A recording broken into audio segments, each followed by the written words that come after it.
Welcome to Pleasant Grove Hawk Stadium. We have the game of the week in the state of Texas. Number 1 Carthage at number 2 Pleasant Grove.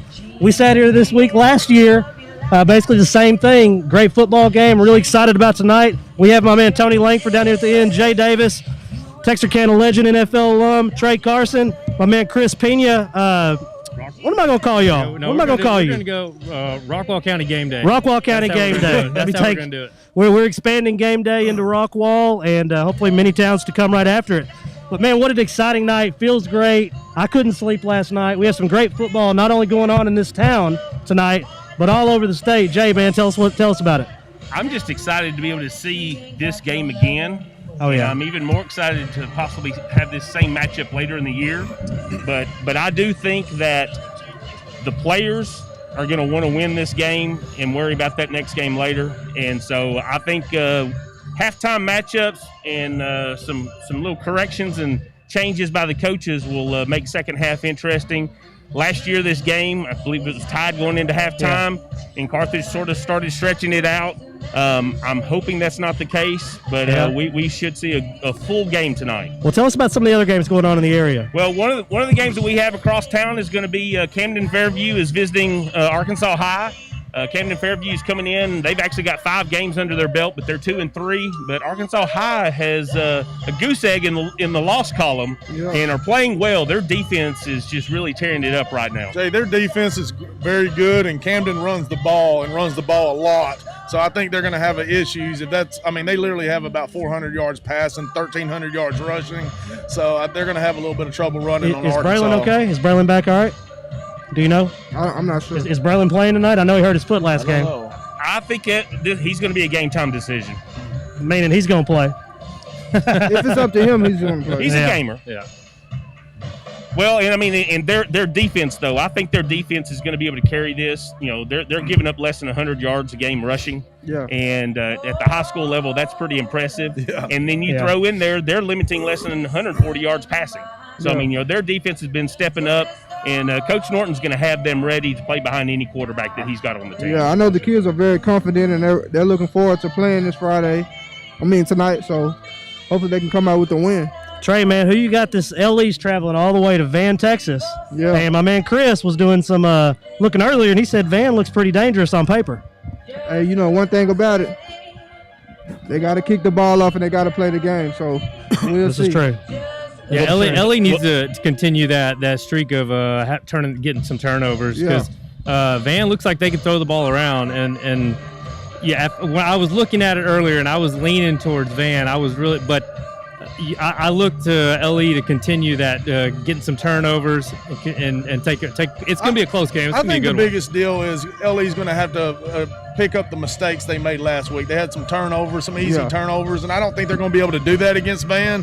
I think if they clean that up, I think they win. I think their offense has been getting better every week, and if they continue to do that, I know their defense has been playing well. If their offense continue to get better, just like they've been doing, then I think they'll win the game. Yeah. Well, and once again, defense.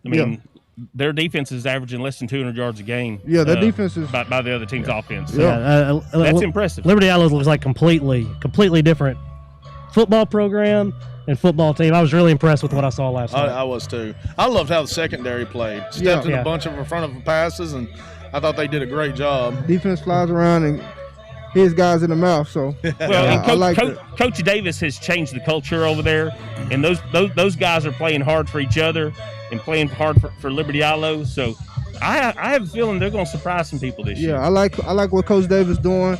He's instilling that discipline back in the program like we used to having, and I'm excited to see them continue what they're doing. It helps to have a bunch of kids buying in, though. Yeah, I heard that's last the year thing. they had an issue or two.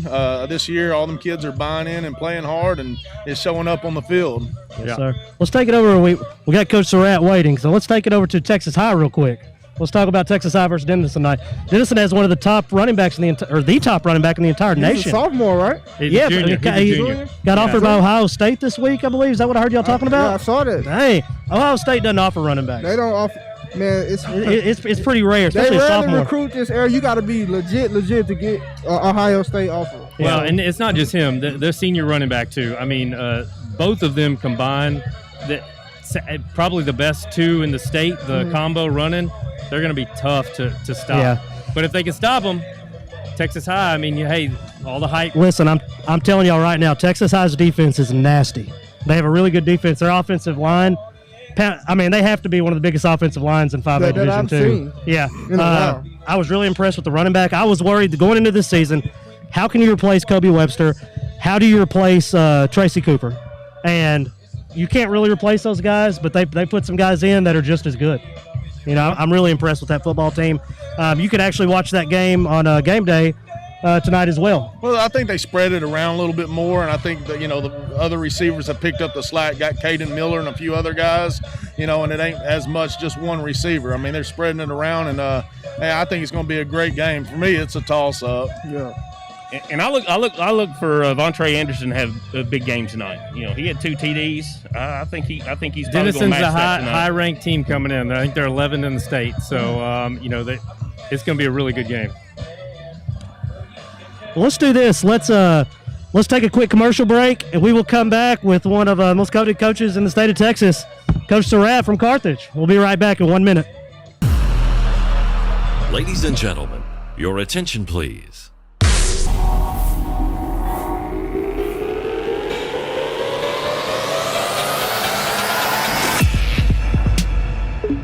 Going for the ball every single point. Never giving up on any ball. In cross country, going full tilt means pushing your body to its limits and past its limits to see what you're capable of, to see what your body can do. Here we go. Hit. Steer. Steer. Now rip him. Good, Tori.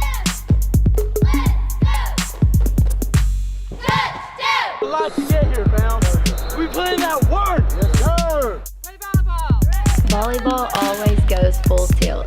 It's a mind game, intensity, communication, and it doesn't hurt to have Coach Colvins. You better be ready for it. Hey, you better be ready for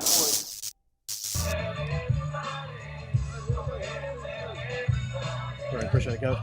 Welcome back. We got head coach of Carthage Bulldogs, Coach Surratt. I tell this joke all the time, and I don't know why I tell it all the time, but last year you sat on the set, and I was like, and it dawned on me while you're sitting here that it was homecoming. I was like, have you ever been scheduled on somebody's homecoming? And you're like, I don't think so. I think this is a first. Second now. Yeah, it's second now. But you know, I know it's all about scheduling conflicts. We had Pleasant Grove a couple of years on our homecoming, and it's just because it's the only place it fit. So yeah. Well, man, looks like you got another great football team. Well, we'll see. We'll see. We've been pretty good against the spread teams, but we're not playing a spread team. We're playing a big physical team. So we got to prove we can play all kind of football and match up to their size and physicality, and that's the question. Your scheme last week and just that game against Gilmer, I mean, nothing short of just amazing. That's what I was just ask them. I mean, we picked Gilmer to be a very close game. One of us actually pitched against you. I'm not going to say who it was, but man, I thought that was going to be a great game. Were you expecting that, and what did y'all do to be able to put it on Gilmer like that? Well, we really didn't know what to expect. We hadn't played in a month. It was, I believe, 31 days since we played Kilgore, and we knew we got better. It was the first time our offensive line had been together since day 2, our starting 5. And so we know we have gotten better. We didn't know we'd put a performance on like we did early. We executed both offense and defensive plan really well and special teams, and kind of got them down, and they couldn't rush the football. We made them one-dimensional, and when that happens, it's hopefully we can make Pleasant Grove throw the ball tonight. We heard that you held them to 0 to the fourth quarter. Well, I know it's very little. It was very little. I don't know the numbers honestly, but I know they didn't rush for much. Well, you mentioned having that 30-day lull between games, and with this one being your third game going in, how have you been able to prepare when a lot of other teams have already had 4 and 5 games in the books? Well, we had a lot of competition. I think I said the same thing last year in practice. We got a lot of starting positions still we're looking for right now. And we had some guys that didn't perform very well the other night, and you'll see another new starter or two. And it's just it's healthy for the program to keep everything, high energy in practice and highly motivated and a lot of competition. Oh yeah. So how's it been not having to know that you're going against Ben Harmon? Loaded question. No, it's great. You know, Ben. I told Ben after the game. You know, I think he's the most competitive guy, one of the biggest winners I ever coached against, and 30 years of coaching at that point. And he just willed his team to win every game. And fortunate enough, we were 2-0 against him. Right. I hope he's listening. I'm sure he is. No, we love Ben. Well, Coach, Ben, passing game looked good the other night. Running game looked good the other night.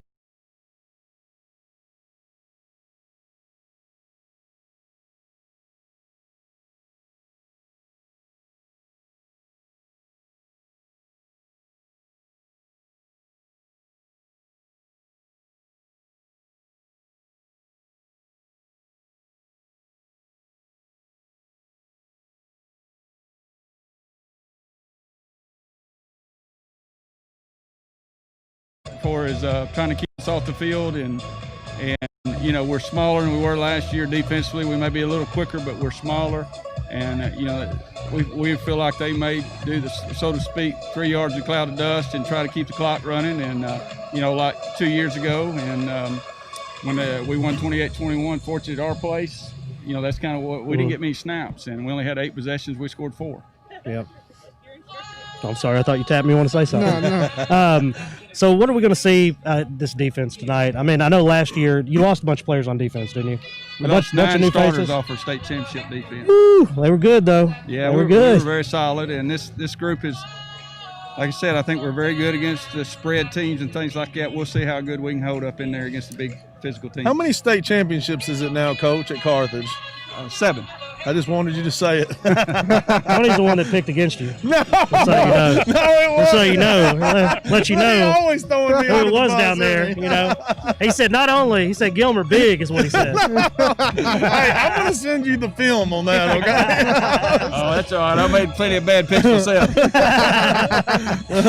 Well, Coach, man, year after year, success after success. We really appreciate you and Coach Gibson just playing this football game. It's one of the most exciting days of the year. Not only obviously for the football players, but for these fans. I hate COVID isn't allowing the stadium to be packed tonight. Yeah, like I told the players, I said there will actually be more people watching live this year than there was last year, and not at the stadium, but for as the Facebook Live or whatever, there'll be more people actually watching the game live because UIL rules, you couldn't do it till after the game, and now it's live, so there'll be a lot of people watching this. We'll have you covered on it. We got our best setup we've had all year for tonight. It's going to be a lot of fun. That's great. Well, Coach, we know you got a busy pregame. We'll let you get back to it. We'll take a quick commercial break, and we'll be right back. Hey, I appreciate it, Coach. Good luck. Thank you so much. Right now at all Greg Orr Auto Collection locations in Texarkana. Shop from your phone, online, or in person, and make no payments up to 120 days with record low interest rates, drastic price reductions, and huge incentives on our vast and pristine selection. Plus, for sales or service, we will even pick up and deliver your vehicle to you. For all the money-saving details, please visit GregOrAuto.com. That's GregOrAuto.com.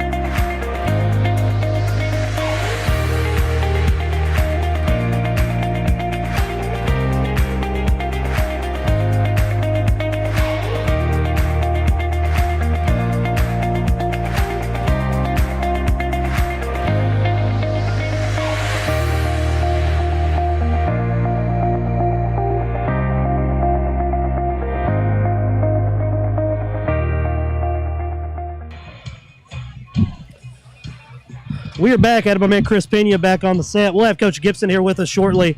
Man, what an exciting night. Weather's great. Coach Surratt's out here calling Tony out for making bad picks. By the way, Morgan is the one that made that pick. Nah, not what happened.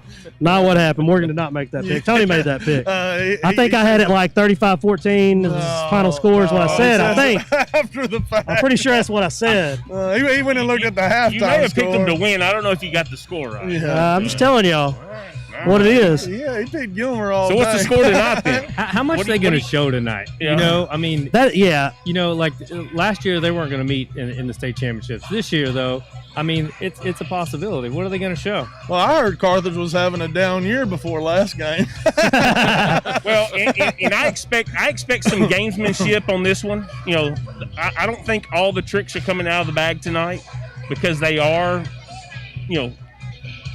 should play again.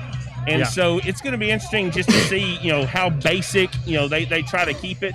And but I'm interested in seeing that second half, because those adjustments that the coaches make, I think are going to end up being a little bit of the game changer of it. Yeah, and let's say they were to meet in the state championship game. This has potential. The teams almost can be so different come week 17, because Marcus Burris could be back on the field. Jalen Bordley could be back from a broken hand. A lot more experience on both sides. And I don't know who's injured on Carthage, but I know Marcus Burris' problems. Oh, yeah. I think he was going to be a serious problem this Coach, year. we are live. All right. We are live. Yo. What's up, Coach? Hey, Chris. Man. Not much. Got Rockaball game day in the house? Yeah, dude.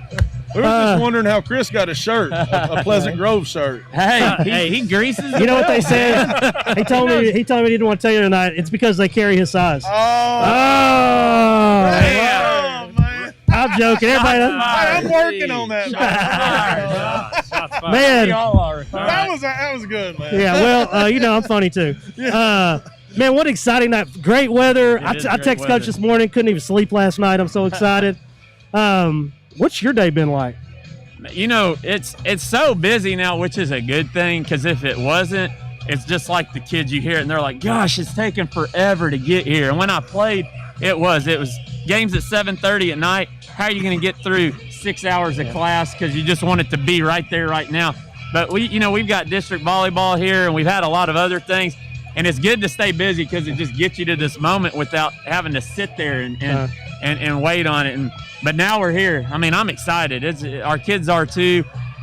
You guys know what type of environment it's going to be. I think even with the socially distancing, it's still going to be awesome, because we'll fill up the grass and the berm, and it's going to be fun. Yeah, I know that. Well, tell us, every year we always ask every coach on homecoming week, how have the distractions been?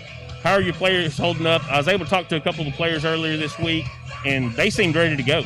Yeah, they really are. And I think part of this year, just with any kid that's in high school, they're going through distractions the whole year. I mean, different way of coming to school, different way of life, and they have to adapt. And so just a big praise to not just our kids, but I think all kids have adapted, and it's kind of made weeks like this like, okay, what do we have to do, this week? And they handle it great.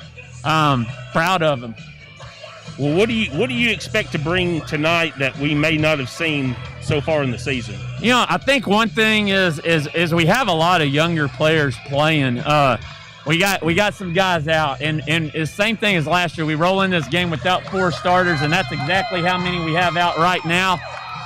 And they're big-time players for us, and it's hard to take one of those guys out that's so good, like a Marcus or a Jalen Bordley, and then throw a guy like me in there. But the guys that we're throwing in that are like me, I've enjoyed seeing them grow the last 2 or 3 weeks. So I think every week you're going to see our team get better. We're building depth, and we're building some pretty good football players in the process because of what they're putting out. Hayden Kohler, I mean, he's become a freaking dude. Where'd that guy come from? And he's been awesome, and he tapped on the door and came in 2 weeks ago and said, I know we're short on running backs, and I just want to block and help. And if you want to give me a ball, give me the ball. And just super selfless, but he plays every play on defense. And so I think that's what is going to help us in weeks 7, 8, 9, 10 through hopefully 16 again. And tonight, I think those guys are going to play with a lot more confidence, not just enjoy being involved in the game, but going out and being a playmaker in the game, expecting to make plays. They're going to take shots at us, and people think our secondary is down and out, and we lost a good one last week in practice, probably our best one.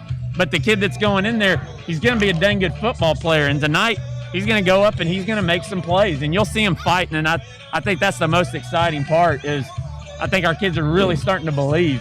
Well, we had the opportunity to interview some of the kids this week, and I'm excited to see Logan back there in the defensive backfield. So that'll be a little interesting twist. Yeah. And once again, now another kid from one side who's never played defense, and they're like, he's really good at man when he's pressed up. And it's like, well, then put him there because we got to have that this week. And from that moment on, he's busted his butt in practice. And I think the spirit of I'll do everything I can, invest as much as I can to help win the game. And I think he's going to be more tired. Y'all know the way he looks every game. He's just so exhausted because he plays hard. He has big runs. He carries out a lot of fakes. But guys like Logan, that's what we need tonight to step up. I feel y'all are a little deeper at running back than y'all are at DB, so I think that's a great move. Todd actually sent me the picture of his boy. It's ugly. That thing looks like I just assumed it was his shoulder. Well, I told me he was out. And we're T-shirts and shorts in there, and I'm like, well, he'll be back in 2 days. And then you get the picture next day, and you're like, what just happened? And they're going to see if it's broke, and luckily it wasn't. He walked out without the boot for the first time today when he escorted a girl, so that was cool to see because we're hoping to get him back in about 2 more weeks now.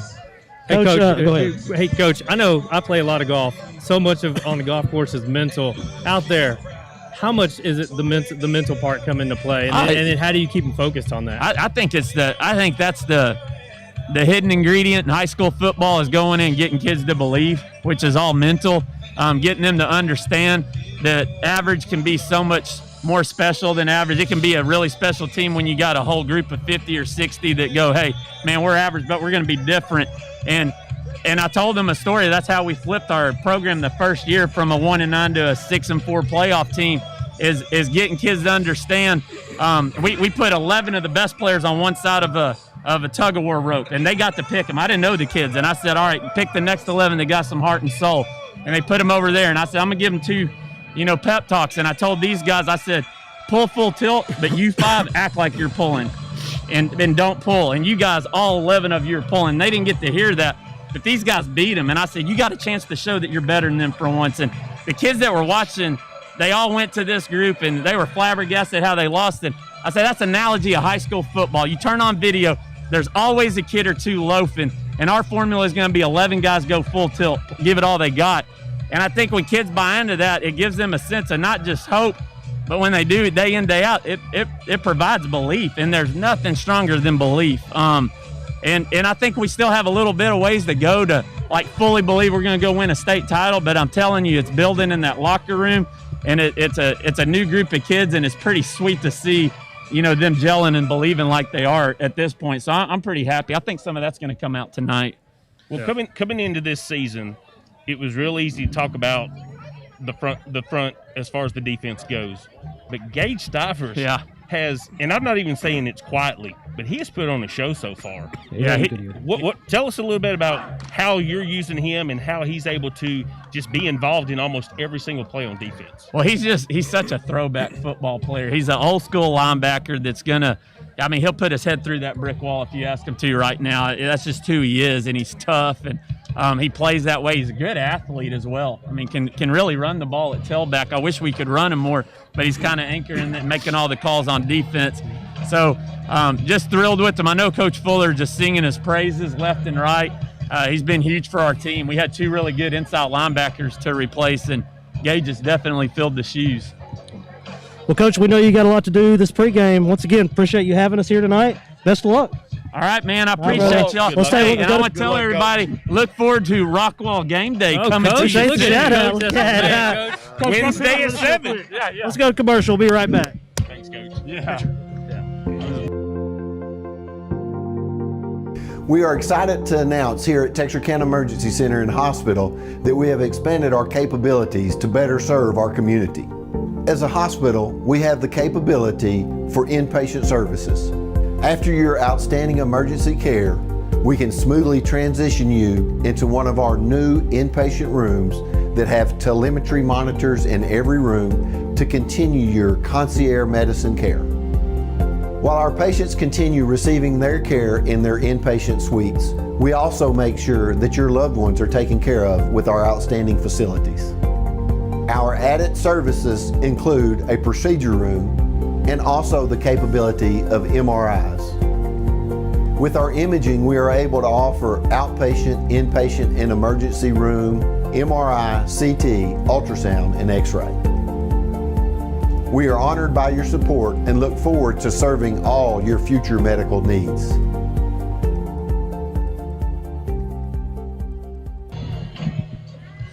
Welcome back. We got my man Trey Carson's back on here with us, A&M alum, NFL alum. Chris Pena played Pee Wee football. Hey, I made this man quit today. I've never made a man quit golf today. No. He walked off. That's not what happened. He walked off. I had a lot to do today. Somebody has to take care of business. Am I right? Somebody's got. Not everybody can just play golf all day, Chris. I don't know about quitting in the middle of a match. No, I wait. First off, 9 holes. It's half a golf round. People play 9 holes, Tony. Oh, okay. Not everybody plays. Drove him to the truck and everything. I had stuff to. He better watch out. I'm not going to pay for his golf anymore. Anyway, let's get back on topic here. We have the top football games in the state of Texas, and this guy wants to talk about golf. I don't know what's wrong with this guy. That's what happens when you're winning, though. I mean, he wants to talk about it. Last time we played, I beat him, so let's let that sink in. Anyway, so PG versus Carthage here. We know. I think Pleasant Grove's obviously going to want to take a lot of the clock away from Carthage. Carthage passing game is going to be a problem, I think. Jay, how do you see this playing out? I think that this is going to be a game where Landon shows why he's going to LSU. I think Landon has been comfortable so far, and I think tonight he comes out and he shows out. He knows it's a big game, and I don't think that Carthage is going to, focus so much on him with as good as Cam has been playing, and so I think Landon comes out big. It's funny that you say that because I think he'll have to. Because if he doesn't, then I think you'll see Carthage kind of mimic what Argyle did and kind of air it out in the beginning and get up early and try to make PG to get uncomfortable and do some things that they're not comfortable doing. As in passing the ball, PG has a running offense. So if Carthage goes up early and PG has to throw the ball, they may be in trouble. Yeah, I agree. Go ahead. Yeah, I think PG's going to have to get ahead in this game. I think Nick Martin's going to have to be better on the defensive side of the ball than he is on the offensive side of the ball. That's where he needs to shine tonight. Even though I think he's better at the running back position, tonight he's going to have to ball out on the defensive side. Absolutely. To give Landon the help he needs. Don't forget Logan Johnson's going to be starting tailback and starting cornerback. I'm anxious to see how he does on the defensive side. That's what kind of game this is. Yeah. I mean, you put the best you have and just fit them in somewhere. Right. It's that big of a deal. We saw what it meant to these kids last year when they didn't come away victorious. I mean, we had kids crying on the sideline like they don't know how to lose, and they lost gracefully, but they didn't like it. Right. That's a good thing. But talking to someone, we're not gonna have anybody up here that has much experience playing big games like you do. What is the mental state leading up to on a week like this? Man, you have to have razor sharp focus. That's the key thing. Details matter. Everything matters this week. Coach don't want anybody to be late. He wants that's the kind of focus that you have to have when you're going into a big game. Yeah. Yeah. Well, I think one of the things on offense, we talked about the passing game. This is going to be the biggest game that Sam Bradshaw's ever been a part of. Argyle was big for him. But, I mean, I think that he's going to be so new that he's probably not going to know that he needs to respect that defense. So I would like to see Sam maybe, get involved early and, be that difference to get Pleasant Grove that early lead because they don't have much film on him, and he's quick. So that could be an interesting piece tonight, for Jalen to have, going deep downfield. Well, we went from taking people off the bench, from taking people off running the flag down the field. Sam spent last year running the flag up and down the field. Decided he's always been an athlete. He's actually one of my players, and Sam is real quick side to side. I'm ready to see how he does out there. I also think that, hey, listen, PG, they lost to a really good Argyle team, right? Right. They've got something to prove. If Carthage loses this game, they got beat by a good team. But for PG to lose to another good team, they just this early in the season, you're at the halfway point already. Like it's time to start showing something and building up to the playoffs. Yeah, I think they want this game a little bit more. I agree with you because it can kind of mess with your mental state. Like maybe we aren't as good as these top teams, what I mean? So I think it's a key game for them. They need to come out and play well. At the end of the day, it's not the end of it's not the end of the world if they do lose, but they do need to come out and play well and leave this game with some confidence. It would be huge for the program though, because they used to have Gilmer was the same thing to them 4 or 5 years ago, and Pleasant Grove ended up beating them, and that to me that's when Pleasant Grove took the next level. if they can beat Carthage tonight, I think that just gives them a clear path to establish that they're the best team in the state, and I think it would be huge for them. Yeah, absolutely. Yeah. I'm excited for this really good football game. I mean, there's so many great athletes on the field tonight, and I don't mean, you could have your normal high school athlete, but there are great athletes. Yeah. I mean, there are some of the best players in the country on this field tonight at the 4A level. And you're seeing at this level, you played at this level, a lot of plug and play going on here because they don't have a 100-man roster like a big 5A or 6A school. Right. So, you say this game's decided late? Yeah, I do. I think it's a fourth quarter game. Last year came down to just right in the fourth quarter, and it really honestly came down to special teams. I think it'll also come down to Carthage really speeded up that offense in the second half, and the defense got tired. So I would like to see what they do to counteract that today. I would usually say it's a fourth quarter game, but the offense that PG runs, it can't be. It needs to be a first quarter game because if they go down early, you're going to see Carthage start to slow it down and run the ball and start milking the clock. And the clock will be against PG versus when they usually use it as their strength. So I think it's going to be a first quarter game.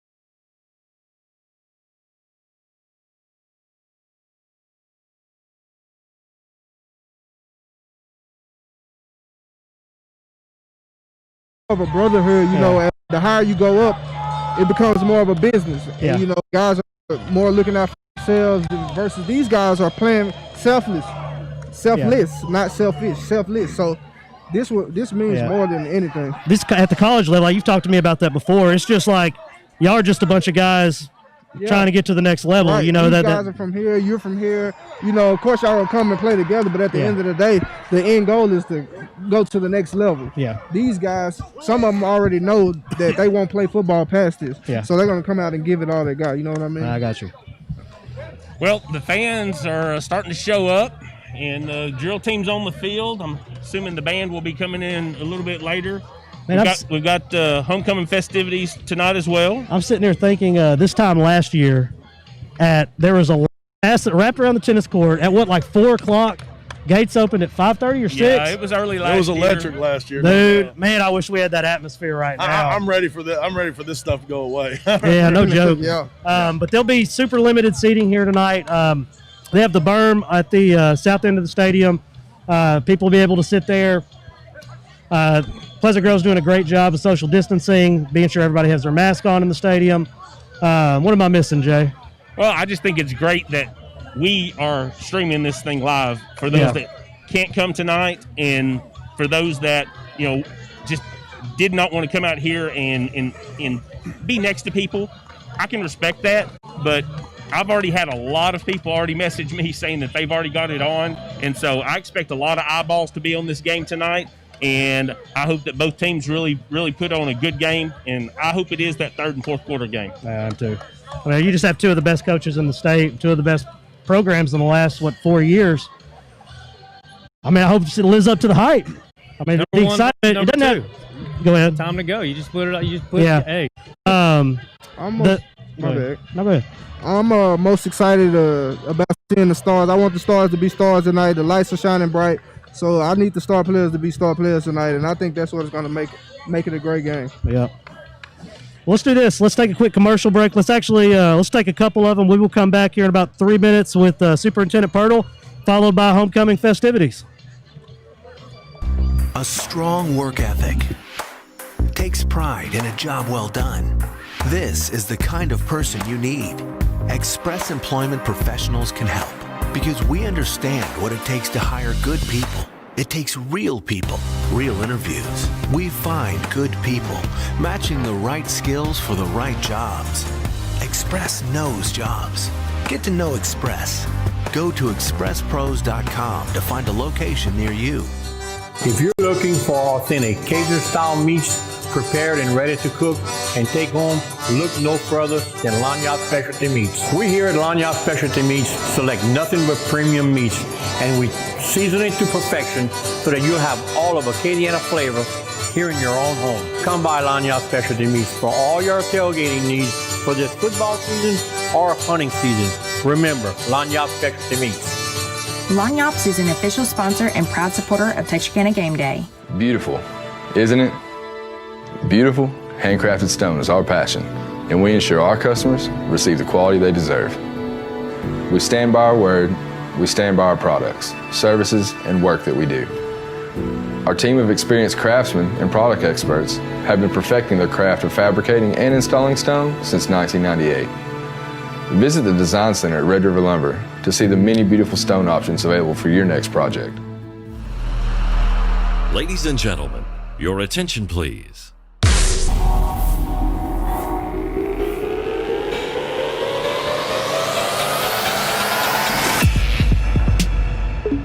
Going for the ball every single point. Never giving up on any ball. In cross country, going full tilt means pushing your body to its limits and past its limits to see what you're capable of, to see what your body can do. Here we go. Hit.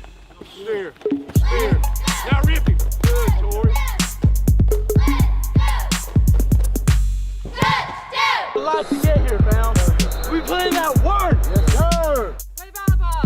Volleyball always goes full tilt.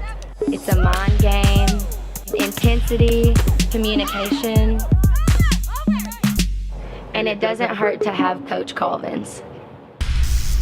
You better be ready for it. Hey, you better be ready for it.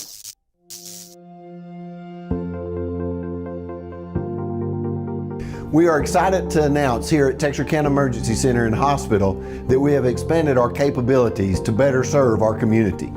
As a hospital, we have the capability for inpatient services. After your outstanding emergency care, we can smoothly transition you into one of our new inpatient rooms that have telemetry monitors in every room to continue your concierge medicine care. While our patients continue receiving their care in their inpatient suites, we also make sure that your loved ones are taken care of with our outstanding facilities. Our added services include a procedure room and also the capability of MRIs. With our imaging, we are able to offer outpatient, inpatient, and emergency room, MRI, CT, ultrasound, and X-ray. We are honored by your support and look forward to serving all your future medical needs.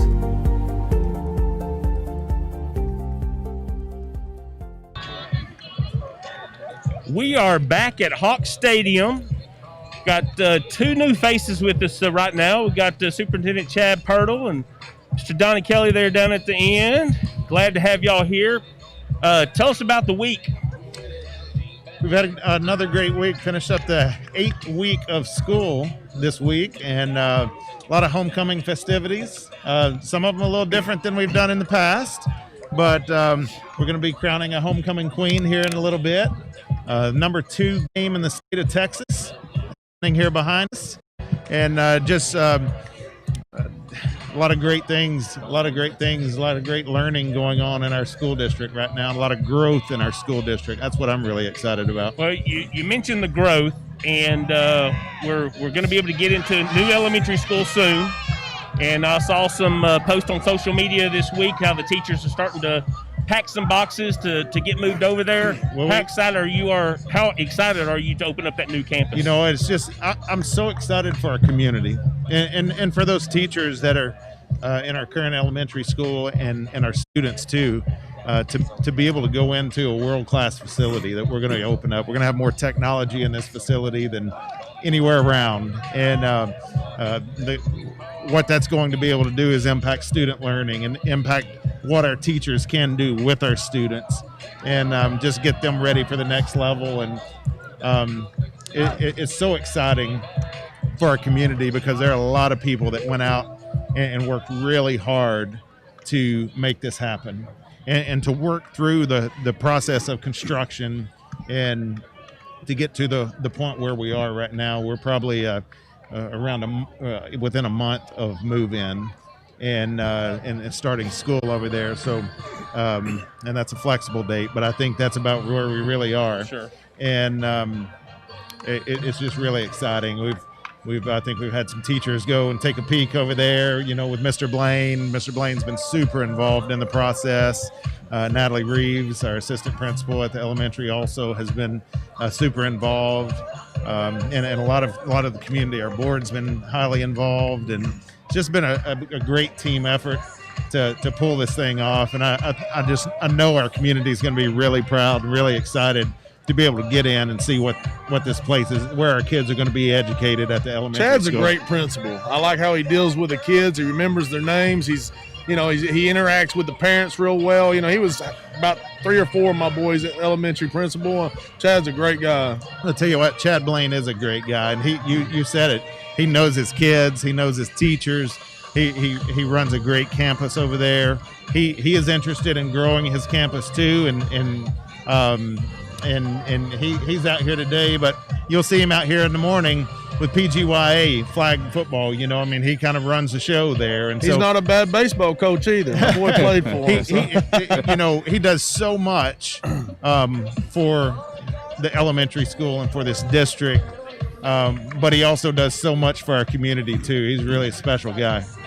Well, and that's one of the great things that I feel that Pleasant Grove has is that great community support. And tell us a little bit about the award that Jessica Rich received recently. So you're exactly right. Pleasant Grove, we're so blessed to have people who support our schools and in our community, who support our schools and love our kids and love our teachers and love our district and love what Pleasant Grove Hawks do here on Friday night. But Jessica Rich was nominated for the Heroes for Children Award, which is an award given by TEA, actually the State Board of Education. And it is for community service, for giving to the school and just being a vital part of our district. And Jessica is that, and we nominated her. And there are only 16 recipients in the entire state. Wow! And she won. She won for our region. She was recognized by the State Board of Education a couple of weeks ago, maybe 2 weeks ago, virtually. And anyway, she's a special person for us. And one of the things that was amazing when we went to go tell Jessica that she had won the award. During COVID, hard to find subs, that kind of stuff. Jessica's one of our subs in pre-K, and we told her in one of our pre-K classes, and that's just, where else would she be but with our kids? And she's done a lot at the elementary school. I remember when I first arrived, Mr. Blaine, he said, "Hey, I need to go introduce you to somebody. This is Jessica Rich." And we walk off, and he's like, "She's one of my go-tos here," and she's a parent and a servant to that school. Just a special person, and has a heart of gold for Pleasant Grove and our kids. Mr. Pirtle, this is a little different than last year when you had people wrapped around waiting to get in and the long lines. We're obviously your fans are doing a great job. With the y'all done a great job. Can you talk a little bit about the process of switching over to digital tickets and how it's helped you guys deal with COVID? Provides a showcase for so we did, and switching over to digital tickets has been really key, and not just Friday nights, but our other games also, our volleyball games. To be able to know, regulate how many tickets are getting out, how many tickets are being sold. I think it's very convenient for our fans also. But you talk about the Carthage game last year and how it was packed and an amazing experience. Thank you for your attendance and enjoy the game. I looked out earlier today and they were still wrapped around the corner. Now we do have limited seating and we've specialized seating for different groups of people to really focus on our students being able to get to be a part of their Friday night experience, and also the parents of our participants getting a first class seat for this event tonight. And I think we will see a lot of people on the berm tonight too. But we just would love for it to have the opportunity. This is the number 2 game in the state of Texas, according to Dave Campbell's Texas Football. What game's bigger than this? Denton Ryan and it depends on who you ask. Yeah. It depends on who you ask. I think it's this one. So I think it's this one also. But anyway, it would be so nice to be able to pack this thing out like we did last year, because it was an amazing atmosphere. So who's your pick tonight? Pleasant Grove Hogs. All right. Who else? With that, we are taking it to a break.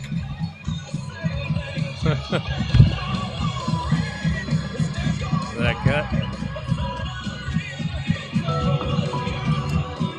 Every day, I come to school. Black and gold is a state of mind. I set my mind to be better than I was yesterday. I work harder. Black and gold is a state of mind. I ask more questions. Black and gold is a state of mind. And I challenge myself to learn more than I did the day before. Black and gold is a state of mind. My teachers help me grow so that I can excel. Black and gold is a state of mind. A way of doing things bigger, better, with more passion and more determination. Black and gold is a state of mind. Because we know that everything we do adds to Pleasant Grove's legacy of success. The more I push myself, the more I prepare myself for my future. We strive to be the best in the state in everything we do. We bring home the gold and set the standard for schools across Texas. Black and gold, it's a state of mind.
Good evening, ladies and gentlemen, and to all of our fans that are watching and listening on Texarkana Game Day. Welcome tonight to our festivities for homecoming. Welcome to Pleasant Grove High School's 2020 Homecoming Court presentation of Go for the Gold.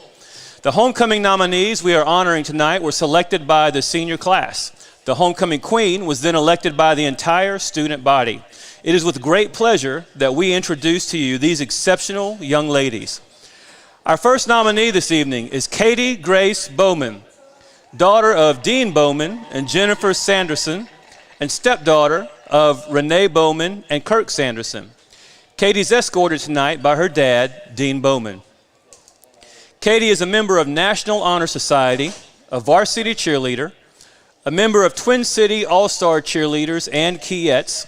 She's a former member of PG Cross Country and a former member of Northeast Texas Elite Gymnastics. She also serves as a children's aide at First Baptist Church. Katie enjoys yoga, spending time with family and friends, snow skiing, and traveling. She plans to attend Clemson University in South Carolina and major in biology and pursue a career in the orthopedic medical field. Ladies and gentlemen, Katie Grace Bowman. Our second nominee is Catherine Ann Ferguson, daughter of Chris and Jana Ferguson, and Katie is escorted tonight by her dad, Chris Ferguson. Katie is a member of National Honor Society, a 4-year member of varsity volleyball, serving 2 years as co-captain, a 3-year member of journalism, currently serving as editor, a 3-year member of Kietz, serving as class officer for 2 years, and a member of student council. Katie enjoys yoga, traveling, and spending time with family and friends. She plans to attend Baylor University and major in biology and pursue a career in the medical field. Ladies and gentlemen, Catherine Ann Ferguson.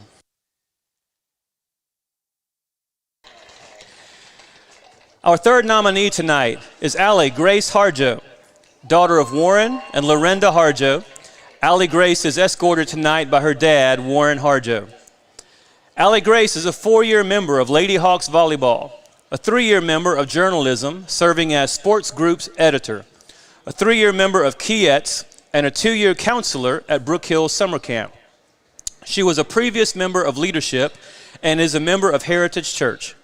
Allie Grace enjoys going to Brook Hill Summer Camp and spending time with family and friends. She plans to attend the University of Oklahoma, major in psychology, and pursue a career as a family lawyer. Ladies and gentlemen, Allie Grace Harjo.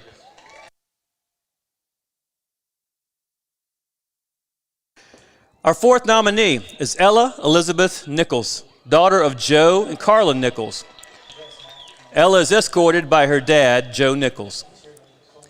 Ella is a 3-year member of Varsity Hawks Cheerleaders, a 3-year member of Lady Hawks Volleyball, a member of National Honor Society, Kietz, and Williams Memorial United Methodist Church. Ella enjoys road tripping with friends, spending time with family, yoga, and binge watching Netflix. She's undecided where she will attend college, but intends to major in psychology. Ladies and gentlemen, Ella Elizabeth Nichols.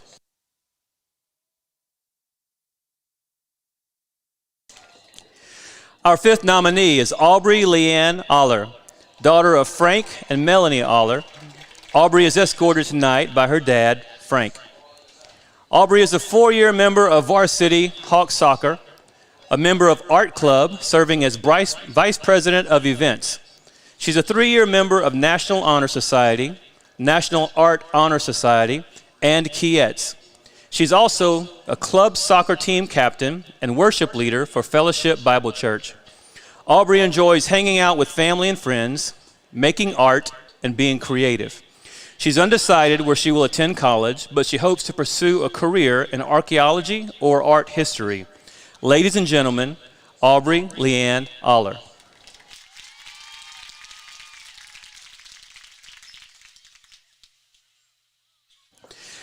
Our sixth nominee is Kaylin Kelly Skates, daughter of Eddie and Leanne Skates. Kaylin is escorted tonight by her dad, Eddie Skates. Kaylin is a 4-year member of the Showstopper drill team, serving as an officer for the past 2 years. She's a 3-year member of journalism, serving as assistant editor, a member of Kietz, student council, and a member of the National Art Honor Society. She is also a member of Texarkana Community Ballet for the past 9 years, a member of Williams United Methodist Church, and has spent the last 9 summers at Camp Ozark and plans to return this year as a counselor. Kaylin enjoys hanging out with friends, watching Criminal Minds with Lily, and getting coffee with Holly. She plans to attend the University of Arkansas and pursue a career in physical therapy. Ladies and gentlemen, Kaylin Kelly Skates.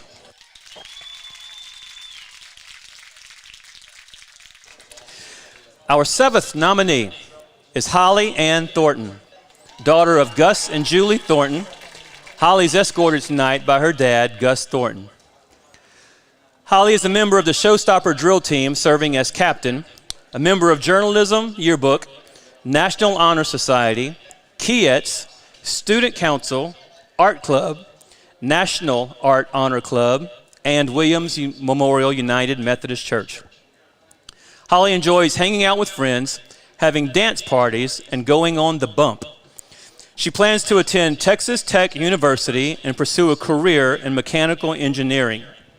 Ladies and gentlemen, Holly Ann Thornton.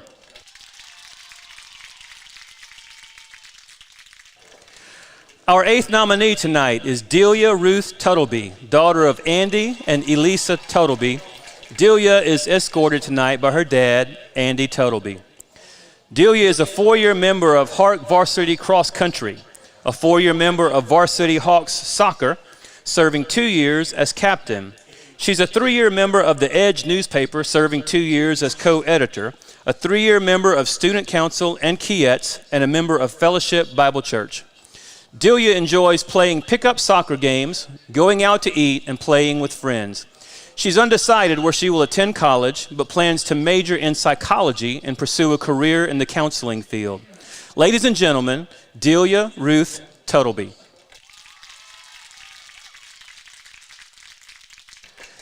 Our 9th nominee is Caitlin Janae Wells, daughter of Stacy and Miranda Wells.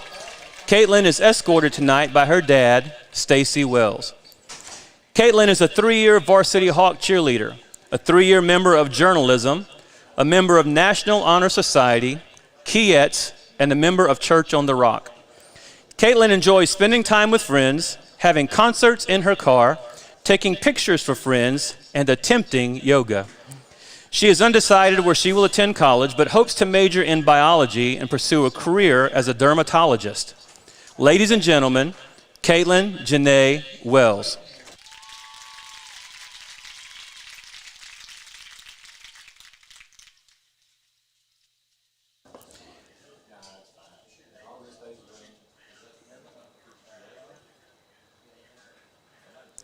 Our 10th nominee this evening is Macy Kennedy Young, daughter of Kennedy and Rebecca Young.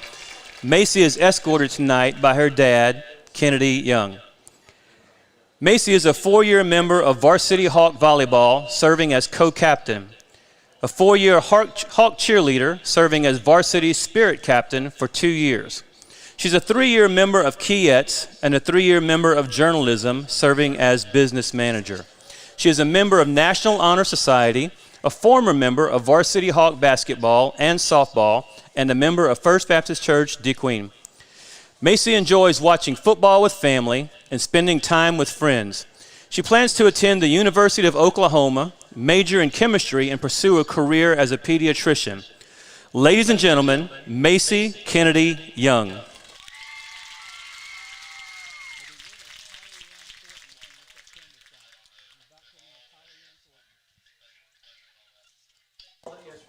Let's give a big hand to all of our homecoming nominees this evening.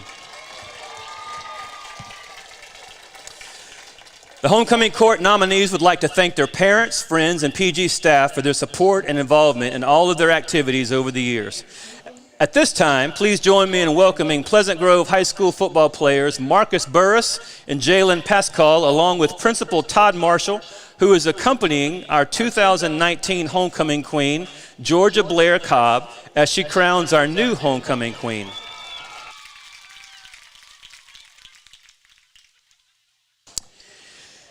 And now, ladies and gentlemen, the moment you've been waiting for, our 2020 Pleasant Grove homecoming queen is Miss Holly Ann Thornton.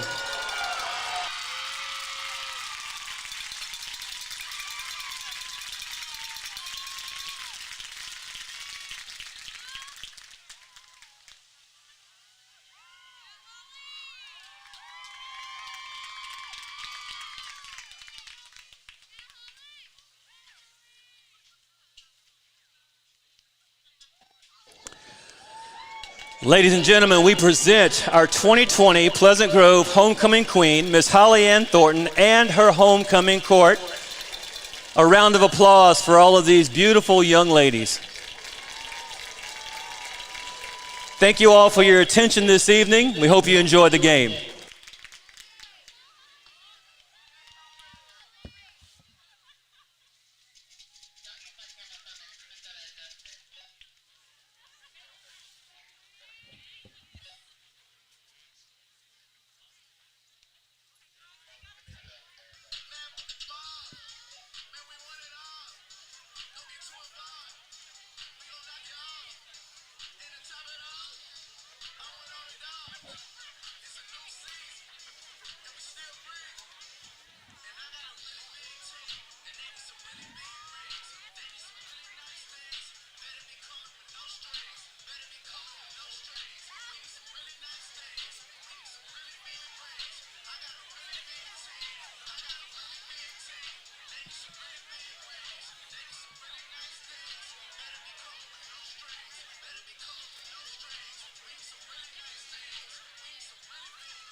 Ladies and gentlemen, your attention please.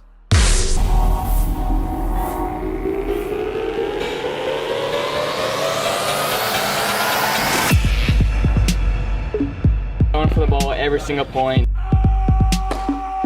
Never giving up on any ball. Cross country going full tilt means pushing your body to its limits and past its limits to see what you're capable of, to see what your body can do. Here we go. Hit. Steer. Steer. Now rip him. Good, Tori. A lot to get here, fam. We put in that work. Yes, sir. Volleyball always goes full tilt. It's a mind game, intensity, communication, and it doesn't hurt to have Coach Colvins. You better be ready for it. Hey, you better be ready for it.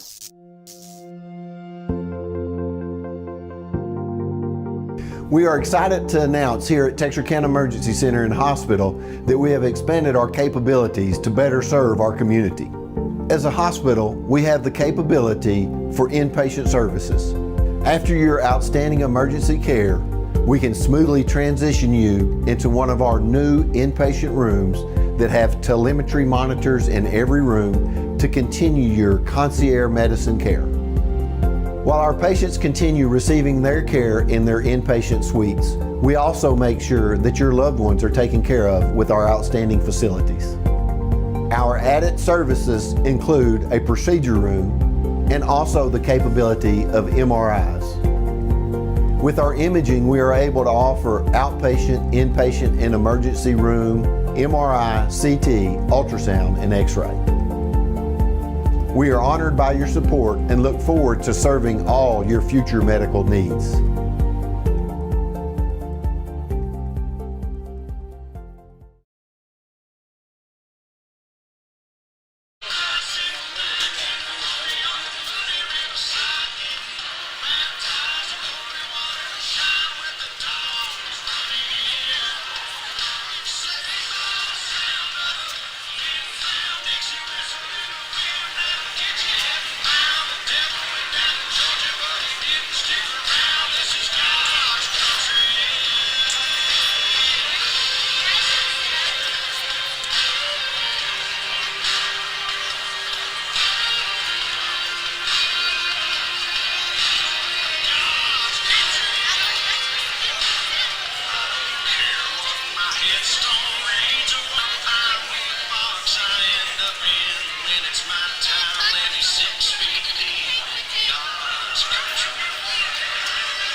Ladies and gentlemen, if you direct your attention towards the center of the field, representatives of student councils from Pleasant Grove High School and Carthage High School are exchanging gifts this evening as a symbol of good sportsmanship.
and gentlemen, at this time we'd like to invite you to stand for just a moment and observe with us a moment of silence this evening. We want to take time to pause and think about our country and all the things that are going on right now. Reflect on all the blessings that we have to be in such an amazing country. Let's observe a moment of silence, and then it'll be followed in a moment by the Pleasant Grove School song.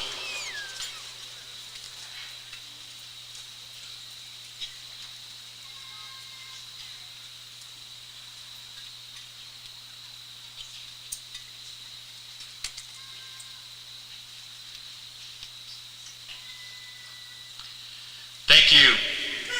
We are a blessed people. And now, the Pleasant Grove High School song.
For a moment while we await the teams for the national anthem.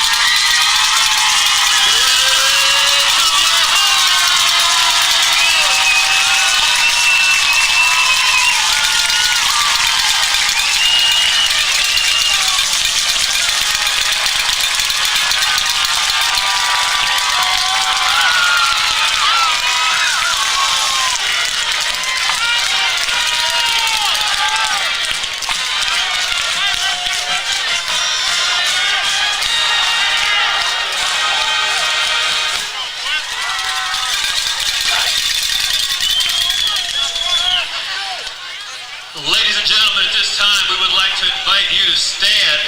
Gentlemen, remove your caps as we honor our country with the playing of the national anthem performed by the Pleasant Grove Pride in Motion Band.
Now, if you'll direct your attention towards midfield, we will have the the coin toss and begin the game in just a moment.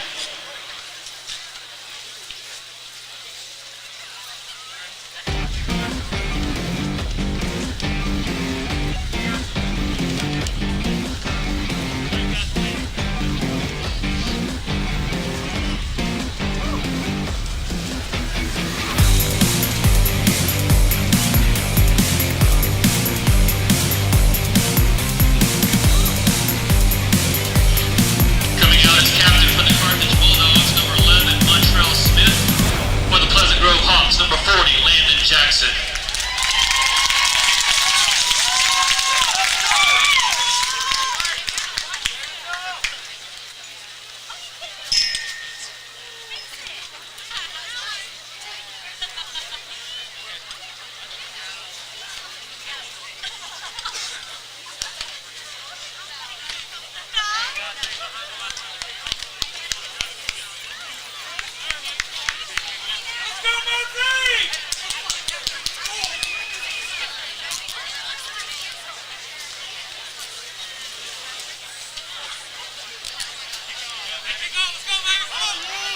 Carthage won the toss, they elect to receive.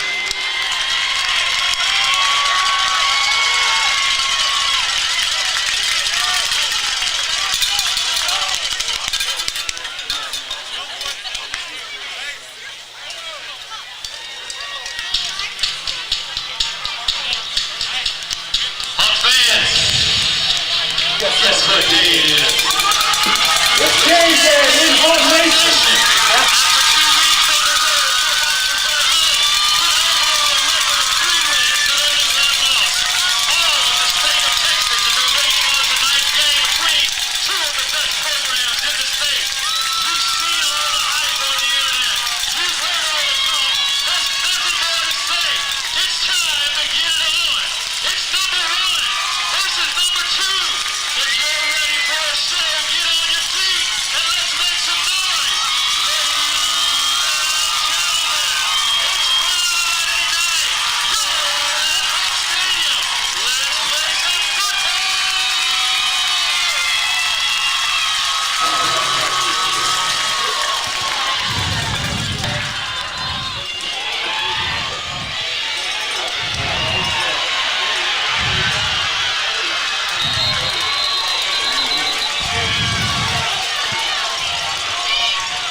A great return for Carthage right there.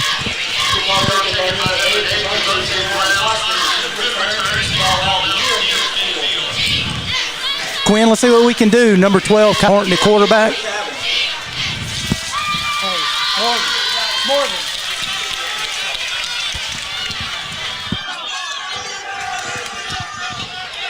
Well, welcome everybody to Texarkana Game Day tonight. It's Quinn Stanfield calling the game for you, along with Kevin Carpenter doing the color. We are glad to have you with us this evening. Looking forward to a great game between the Carthage Bulldogs and the Pleasant Grove Hawks. Carthage has the ball at about the 43-yard line. First play of the game is pass complete to number 2, Mason Courtney for the Bulldogs. He's taken down across midfield near the 40-yard line. Carthage did that a lot last week against Gilmer. If Kyle Horton has time to throw, he can pick Pleasant Grove apart. Hawks are going to have to get some pressure. Horton brings the Bulldogs to the line of scrimmage. He's in the shotgun. Man go in motion right to left. It's a lateral pass to number 13. That pass is complete to Braden Wade. Tackle's made by number 4, Hayden Kohler for the Hawks. Pass complete to 13, Braden Wade, tackled by Hayden Kohler. Ball's at the 34-yard line. If you're familiar with the Carthage offense, they're going to dink and dunk, and look for them to go long. Hawks are going to have to get some pressure on the quarterback. Horton drops back to pass. Got a man open on the outside in the flat. Pass is complete.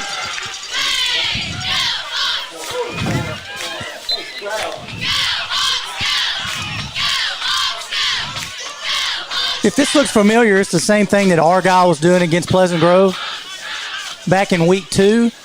And I know the coaches are at home right now sitting on the couch thinking, well, let's bring our corners up tight. You got to be careful when you do that. They're playing about 5 or 6 yards off right now, a little closer than they have been. Bulldogs have the ball, 26-yard line. Horton takes a snap, hands off.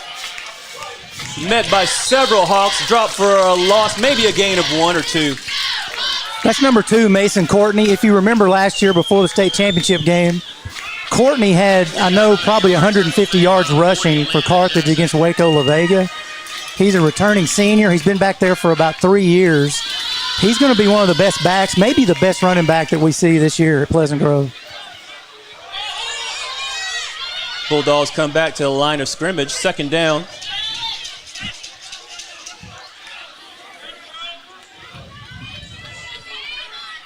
Kai Horton calling out signals.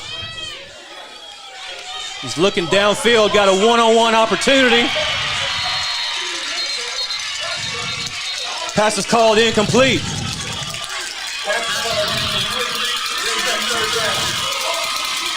If we get a replay on that,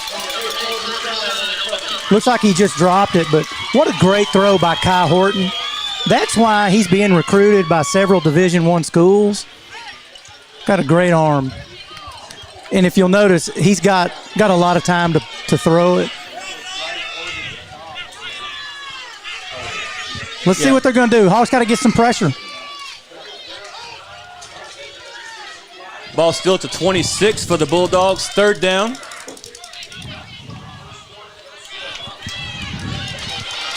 Bulldogs have 2 wide. We do have flags on the play.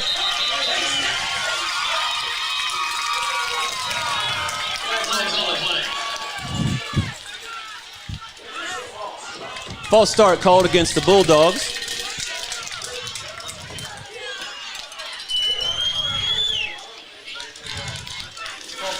You got to think the Bulldogs right here are in a 3rd and long. They're in a passing down.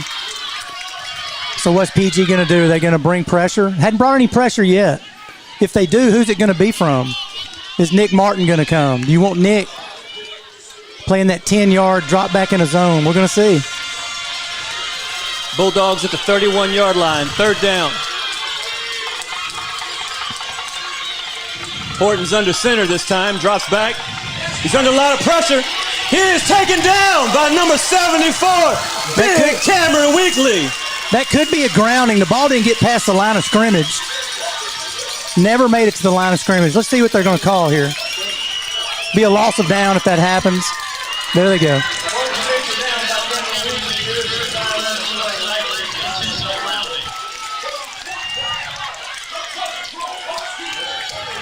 The white hat ref drops a flag on the play. Probably will be intentional grounding. Should be.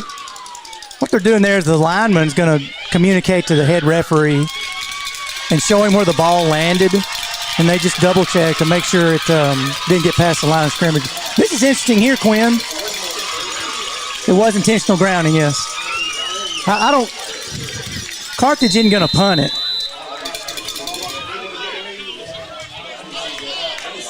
First big play of the game coming up right here. If you're Pleasant Grove, watch the screens, watch the draws. The safeties are going to have to back up because we know Carthage can run. 4th down and a whole lot for the Bulldogs. They're not punting, they're going for it. Ball's at the 43-yard line. Was a quick kick. Hawks would be happy just to let the ball settle up and be glad to take it right where it lands. Great possession for a great series for the Hawks. That's exactly what Coach Fuller, the defensive coordinator, wanted. Get off the field without Carthage scoring. Now here's what we've been waiting to see all week. The Pleasant Grove offense, run the ball, run the clock. Their goal today is to score and keep it away from Carthage. All right, so Pleasant Grove comes to the huddle. They've got the ball at the 15-yard line to begin this possession. You would expect them to kind of go slow and want to drain some clock. Inside handoff up the right side. I think that was Nick Martin. Yeah, that was Nick. Hand off to Nick Martin up the right side. Tackle was made by Q Lewis for the Bulldogs. Keep an eye on 52 and 56. They just dominated against Gilmer last week. Watch number 5. Kip Lewis, the middle linebacker. Got some college offers. He loves to hit. He's a player. We're going to have to block him. A lot of people talk about how the Hawks go fast. That doesn't really mean they go fast play to play. It means they come out of the huddle and snap the ball quickly. Handoff once again on the left side this time. Nick Martin, I believe, near the 30-yard line. Good gain for the Hawks. It's a good gain, and Coach Gibson, Justin and Jason Gibson, they look at that and they think they will take 4 yards in a cloud of dust every play, and we'll keep the ball away from the Bulldogs. 3rd down and 1 for the Hawks at the 24-yard line. On TV, Quinn, they can't see the play clock, but right now it's at 8 seconds and counting. They're going to milk it down. Man in motion right to left. Woodside kept that as a quarterback draw play. Looks like he got the first down, and he did. Okay, Jalen. Great job, brother. But go in a little lower. Don't go through there standing up, because number 5 will hit you.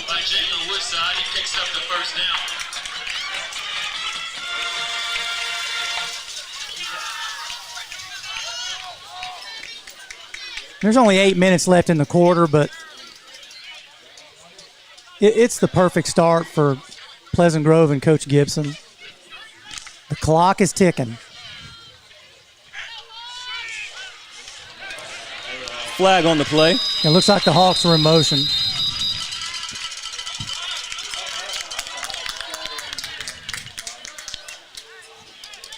Oh, their defense, Quinn. Defensive offsides. This is the kind of start that Pleasant Grove needed. They needed Carthage to make some mistakes and give them some opportunities. Offsides called against the Bulldogs. So the ball moves up to the 32-yard line for the Hawks. If you like watching, if you don't want to watch the football every time, keep an eye on the Carthage front, 56, 52. They've got 2 Cameron Weekleys, and y'all know what I'm talking about. They have 2 of them. Watch them get off the ball. Woodside drops back to pass, doesn't find anybody, makes a good decision, bring the ball down, pick up a couple of positive yards. Good decision. Yeah, that's the decision you want to see Jalen make all night. Woodside drops back to pass, nothing open, so he keeps it. Corbin Shine was in the route. He was covered. Live to throw another day, Jalen. Makes it 2nd and short for the Hawks. So a good position to be in right now. Big Cam's coming in.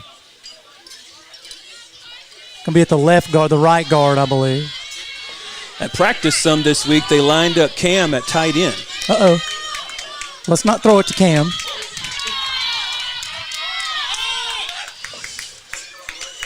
Handoff up the middle.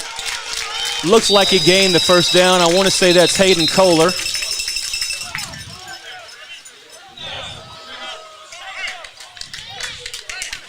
Carthage is run blitzing right now. They're picking gaps and they're going. In that situation, if you can get the snap off with good timing, the jet sweep would be really good. Let's see if the Hawks come with the jet sweep to Logan Johnson. Hawks have the ball at the 39-yard line, first down, draining a lot of clock in this first quarter, which is exactly what they want to do. Man in motion right to left to give around the left end, picking up positive yards once again. Nothing fancy, just good positive yards. That's Hayden Kohler there on the jet sweep. Hey, nobody noticed the call I just made? I just called jet sweep. Okay. Just making sure y'all are paying attention. 2nd down for the Hawks. Now, that's the last one I'm calling all night, by the way.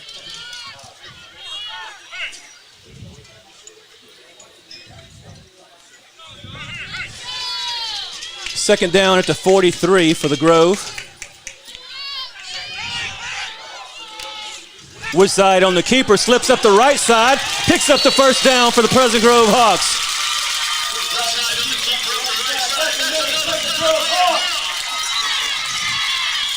You know who Pleasant Grove ran behind that time? Is Cameron Weekly. And every time I do a game, I talk about Cameron Weekly. I love that kid. And as soon as I say that, he's coming out, Justin. Hawks have the ball at midfield, right on the 50-yard line, first down.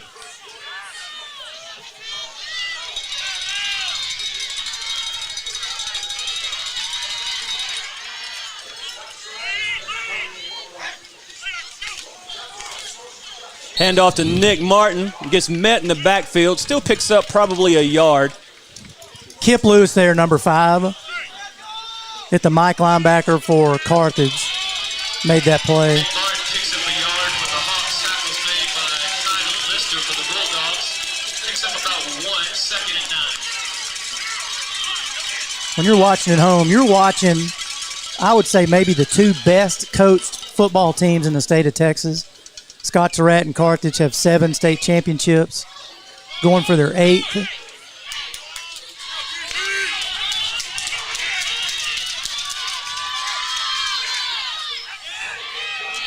Kohler around the right side. He's met by several Bulldogs. Loss on that play for the Hawks. That's Carthage speed right there. Hayden Kohler's made it to line of scrimmage. No gain on the play. Tackled by several Bulldogs led by Lonnie Cooks. Depending on how much yardage we get here, Quinn, this may be 2 down territory. I believe if the Hawks get inside the 45, Coach Gibson may go for it. Yeah, I would agree with that. He's going to want to take his chances when he can. Here we go, 3rd and 9 for the Grove. Woodside drops back to pass, looking downfield, nobody open, but he breaks away. Once again, good decision by Jalen Woodside, picking up positive yards, giving him a chance to keep the drive alive. 4th down. We know it's going to be tough to throw on Carthage. They're well coached, fast in the secondary. First big decision of the game. And Pleasant Grove is going to punt. And I agree 1,000%. Timeout called by Pleasant Grove. There's no score, but there's 3:13 left in the first quarter. And it couldn't be going any better for Pleasant Grove.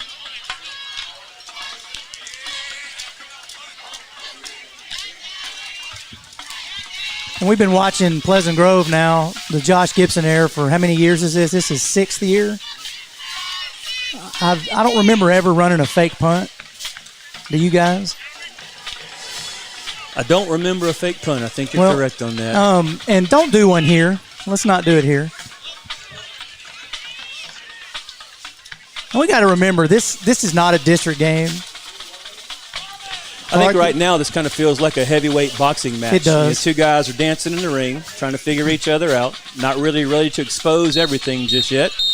And see what's going to happen. Carthage doesn't have anybody back. So they're well coached. They know that. Well, we're lining up like we're going to go for it. We've got the offense on the field. Nobody back to punt. Hawks have 2 wideouts, both on the bottom end of the formation. It's a toss to the outside. He's got a little bit of room. It's going to be close. He's got the first down. I knew that Pleasant Grove should have gone for it. Yeah, that's exactly what I heard you say. That was a great decision. And shout out to my dad, Mike Carpenter, who's at home watching it. He didn't agree with that call, but he liked the outcome. What do you think, Pop? Should he have punted it? So the Hawks take the ball inside the 40. It is placed at the 39-yard line. 1st and 10. Continuing the drive. 2 minutes and 40 seconds left in the first quarter. Woodside hands it off to Nick Martin. Once again, Nick is breaking tackles left and right. Takes it down near the 30-yard line. That's a grown man run right there. Carthage is good on defense. They have not seen a back like Nick Martin this year. They've only played 2 games. And I promise you, Carthage has not seen an offensive line as good as we have. Nick Martin at the left side for the game, taken down by Brandon King and Austin Morgan.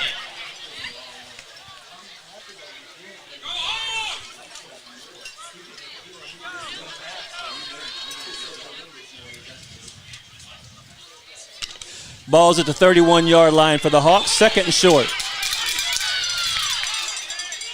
Handoff to Hayden Kohler. He slips through the hole, gets down near the 20-yard line, still breaking tackles and moving the ball. Right now the Hawks are getting a huge push on that good Carthage defensive line. Carthage is run blitzing. When you run blitz, if you pick the wrong gap to run in, you're out of the play. The Pleasant Grove's got it in the red zone. They're at the 20-yard line. 1st down. Looking to take it in with about a minute and a half left in the first quarter. Corbin Shine runs into play. Still content to let the clock run as much as they can. Woodside hands it off to 17, and Ahmad Hicks. Gain of a couple for Hicks. We're waiting for Ahmad to get healthy. Got banged up, I know, in the Nashville game. Handoff to Ahmad Hicks up the middle. Taken down by Braden Wade. Ahmad's going to be a part of that sophomore freshman group that are going to just dominate in the upcoming years for Pleasant Grove. So that puts the ball at the 17-yard line, 2nd and down for the Hawks. Probably time for 2 more plays to finish out this quarter. Woodside brings him to the line of scrimmage, man in motion right to left. It's a handoff to Logan Johnson up the middle, brings the ball down near the 5-yard line for the Grove. Logan Johnson up the middle for the Hawks. That's a good Pleasant Grove Hawks.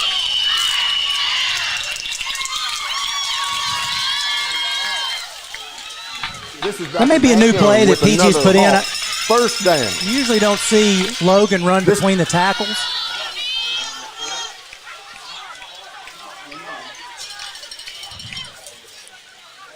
Hawks may be content to let the game clock run out and finish the quarter here. Looks like they're going to run it. Toss to Nick Martin. Breaking tackles. Hawks score!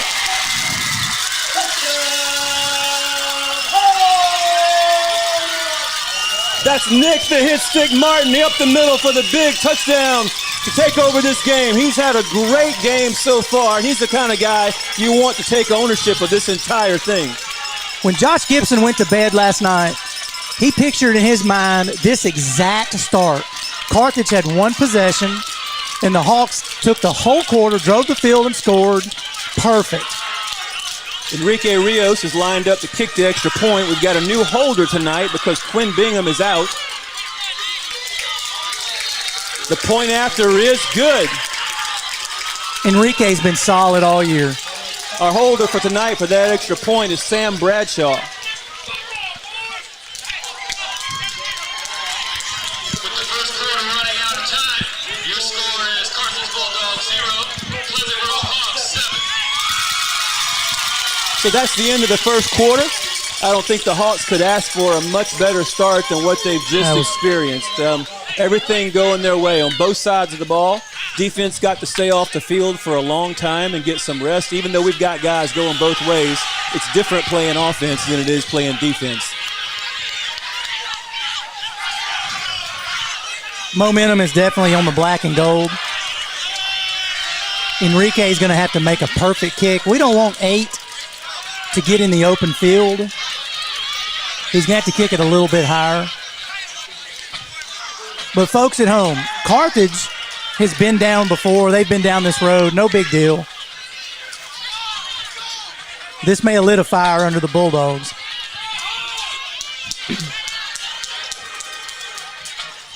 And if you remember last year, the atmosphere at Pleasant Grove is totally different than it was a year ago. Maybe a fourth of the people here tonight as opposed to last year. Back deep to receive for the Bulldogs is 8, Cavante Brown Hoskins, along with 26, Noah There you go. Paddle. Hawks typically do a pooch kick, and that's what we got right there, recovered by number 4, Montrell Hatton for the Bulldogs. So the Bulldogs take possession at about the 23-yard line. Big possession right now. The Bulldogs need to answer.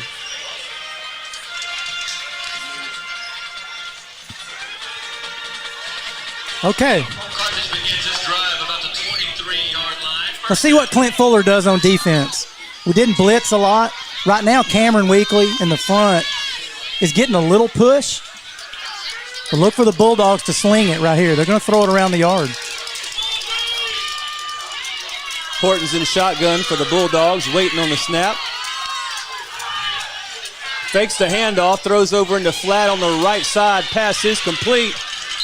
A lot of extra yards gained on that play. Pass was complete to 13, Braden Wade. He was pushed out of bounds past the 35-yard line, but short of the 40. That's Carthage's bread and butter right there.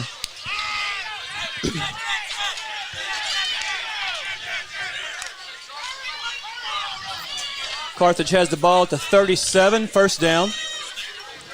Trying to run a little bit quicker this possession than what they did the last possession. Fumble on the play. Horton's rolling around. He's under a lot of pressure. Torrey Phillips makes the sack for the Hawks. Big Torrey. Torrey was a little quiet at the start of the game. That was Landon flushing him out. That was a bad snap. And I can tell it on TV, but Kyle Horton's a big boy.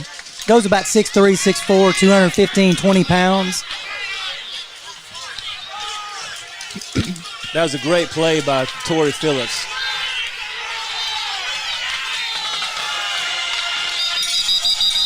The Hawks going to take a timeout.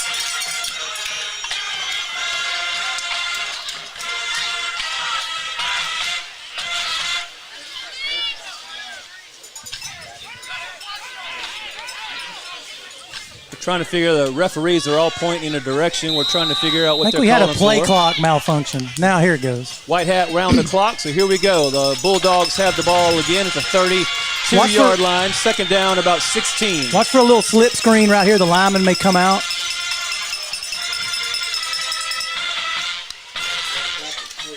Horton drops back to pass. Pass batted down. That's Big Torrey. I believe that's Big Daddy Torrey Williams. Torrey Phillips once again.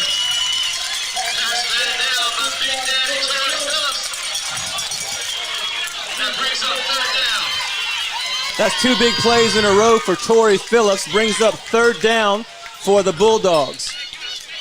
Torrey goes about 6'7", 300 pounds. He gets his big mitts up. You can't see downfield. I don't care how tall the quarterback is. Alex Murphy came in on the D-line for the Hawks. Horton's checking the sideline, trying to make an adjustment. Let's watch two right here. Got three wide outs, two low, one high. We do have a flag on the play. Pass is incomplete. Flag on the play, though. There was a flag. If you've noticed something different, if you're at home, that was Logan Johnson at corner. Logan can run. That's going to be on the Hawks. But still impressed with Logan right there. He's running with their fastest receiver. Pleasant Grove was lined up in the neutral zone. Penalties against the Hawks lined up in the neutral zone. Still third down. So it's against the Hawks, but it's still third down. Ball is at the 37-yard line now, 3rd and 10. Much more manageable down for the Bulldogs. Hawks showing blitz.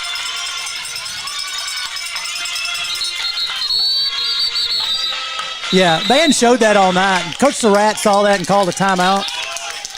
Timeout, Carthage. And I say it when I was coaching a long time ago. 3rd and long, you always want to watch two things. You want to watch for the screenplay and the draw. Nowadays, with these pro offenses or spread offenses, they can run a screen with a wide receiver. They can run the screen with a running back. They can run a draw with the running back. And when you blitz, you're vulnerable to that play right there. So it's a gamble.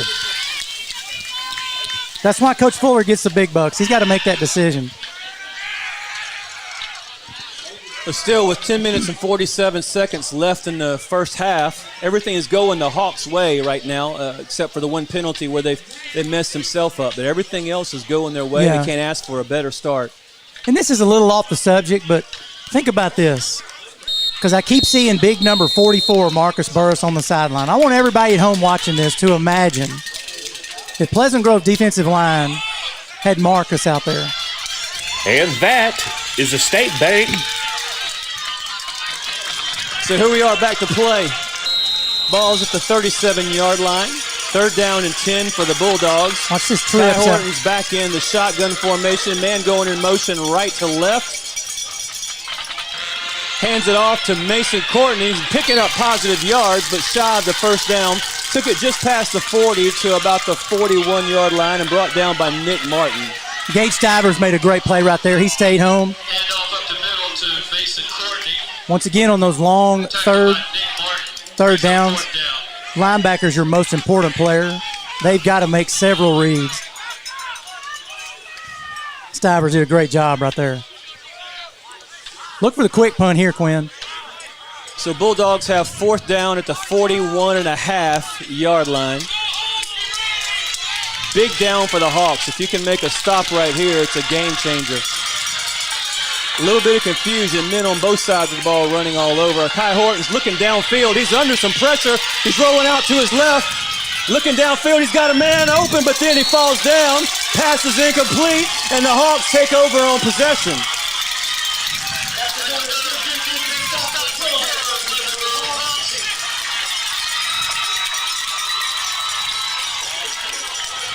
Pressure once again was brought on that play by Big Daddy Torrey Phillips.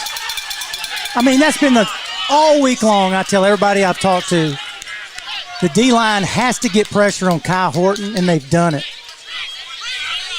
Torrey is a guy that we've been waiting to really step up and have a big game. Yeah. He's had good games consistently the entire time he's been a Hawk, but we've been looking for the big game. And I would say so far, he's got the big game going right now. Let's see if the Hawks can muster a 9-minute drive and score from the 45.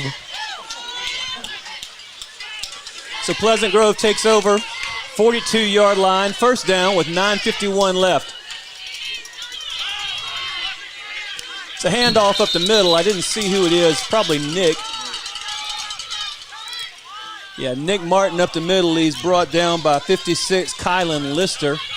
Gain of about 2 looks like what they're giving him right now. 2nd down and 8 for the Hawks. Well, that wasn't Nick. Nick's running on the field right now. That was Ahmad Hicks. Ahmad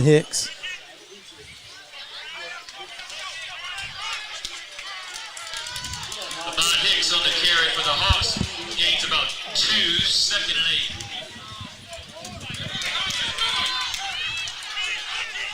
8. Man in motion left to right. This give is to Nick. Nick breaks a couple of tackles, gets out of the crowd, and picks up the 1st down. This is Dr. Matt Young with another Hawk 1st down. Tackle for the Bulldogs was made by Austin Morgan. We played last week. Carthage D-line is grabbing a little air right now. Big Stewart, Jordan Stewart got a heck of a push right there. The Hawks have the ball at the 28-yard line right now. 8:44 left in the first half and want to drain all the clock out of this thing that they possibly can. Jonathan Ketchum runs into play.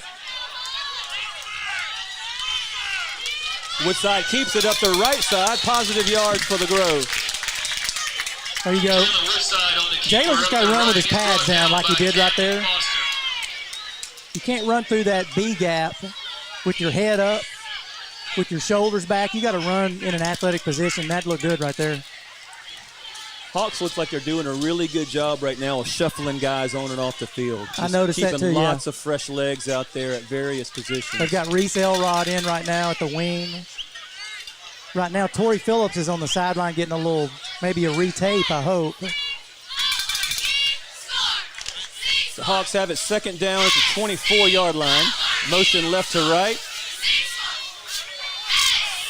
I believe that was a handoff to Logan Johnson out of the backfield where he usually comes out of the wing.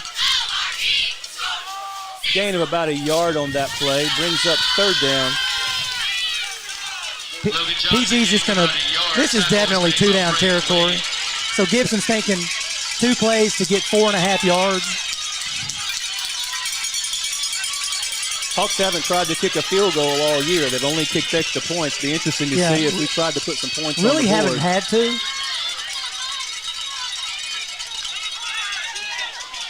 Third down for the Grove. Woodside rolls out to his left. He's looking. Nobody's there. Just kind of throws the balls away. Takes a big hit, but probably a good decision. I like the play call. Jalen probably should have tucked it and got as much as he could. I'm telling you, it's going to be really hard to throw against them because they're going to get pressure up front, and their corners are just so fast.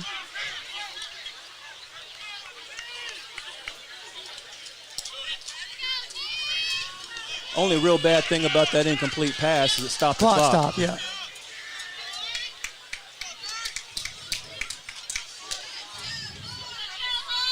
Gibson's going to use a timeout here. Timeout, Hawks. Yeah, so Coach Gibson calls a timeout. It's a good call at this point. Make sure you know what you're doing. Get a good play in, everybody knowing their job to try to pick up this first down. And you certainly don't want to give them the ball back on a turnover right here. You want to get whatever you can out of it. We may see the quarterback draw again. I think they put it in last week and ran it for the first time 2 weeks ago, I believe, yeah. I know they're gaining more and more confidence on Woodside's ability to roll out to either side. He likes throwing out of the roll more than he sits in the pocket.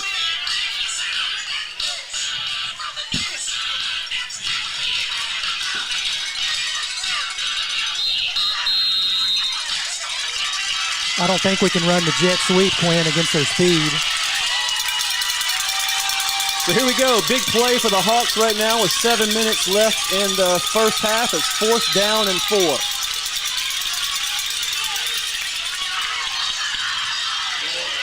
That looked like a busted play, maybe.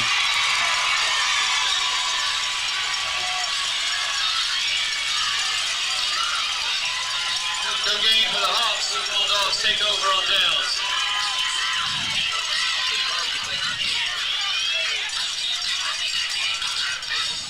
The music.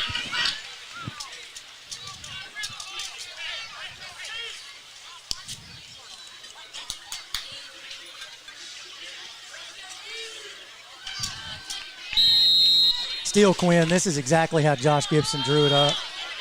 Just under 7 minutes. Up 7-0. Keep putting pressure on Kai Horton. I notice Big Tory's not in right now. Tamir's going to have to step up. Tamir Turner. The Bulldogs have the ball shy of the 25-yard line. Horton drops back to pass. He's looking deep.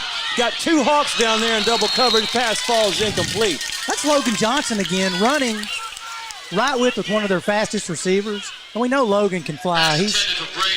Logan's a 4.5 speed. He's run under 4.5 before. Yeah, that pass was intended for Braden Wade, who's covered by Logan Johnson along with another Hawk, and falls incomplete. It brings up 2nd down for the Bulldogs. I guess Logan's only disability out there, he's a little short. Yeah, that's a good, Doug Willett just made a good analogy. TK, Tyler Kelly, wasn't big, but he's one of the best corners Pleasant Grove's ever had. Man goes in motion right to left. Horton looks him off. He's under a lot of pressure. Screenplay, but it falls incomplete. Murphy picks it up. Woo, Quinn. Brings up 3rd down for the Bulldogs. If he would have caught that, he's still running. That's the play I called for earlier. Screen pass falls incomplete. 3rd down for the Bulldogs. So the Hawks can't ask for anything better right now than what's going on, except maybe just to get the ball back on a turnover. Everything's still going their way at this point. Ball's at the 24-yard line, 3rd and 10 for the Bulldogs. Man in motion left to right. Swing pass out to the flat. It is complete. Tackle is made shy of the first down. It's complete to Cavante Brown-Hoskins, and the tackle was made by Gage Stivers. Brings up 4th down for the Bulldogs. 4th and 5, and I've known Scott Surratt my whole life. He will gamble sometime. He's got to punt it here. Pass complete to Cavante Brown-Hoskins. It's tackled by Gage Stivers. 4th down.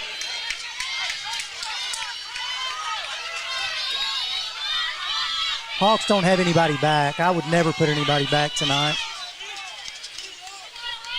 The ball is at the 30-yard line as the Bulldogs break the huddle. 4th down and 4 is what it's officially called. Got 3 wide outs, 2 low, 1 high. Man in motion. Horton's looking downfield. He's got a man wide open in the flat. Slips a couple of tackles. He's brought down near the 45-yard line. That's Mason Courtney. He's their best, probably their best offensive player. Mason Courtney for a big game. 1st down for the Bulldogs. Tackle made by 7, Gage Stivers. Like I said again, that's why I'm announcing and not coaching. Scott Surratt has 7 state championships. I have 0.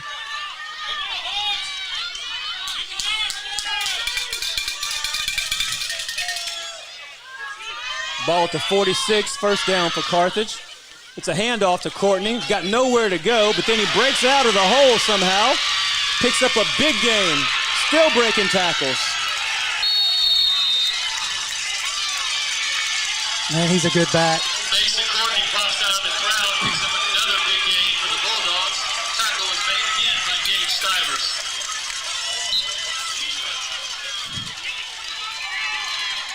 50, Torrey Phillips came off the field, a little hobbled. Man, Torrey's had a big impact. Trainer's got to get him back in there. Timeout, Pleasant Grove. Timeout, Hawks. That's a good timeout by coaches. Just trying to get everybody a chance to get a breather, kind of regroup a little bit, get momentum back on their side. The Hawks made contact there with Courtney, number 2. Just got to wrap up, and that's a little flashback to the Argyle game. If you remember, Argyle's backs, I don't think are as good as Courtney tonight, but they were strong, low center of gravity, and we really struggled tackling them.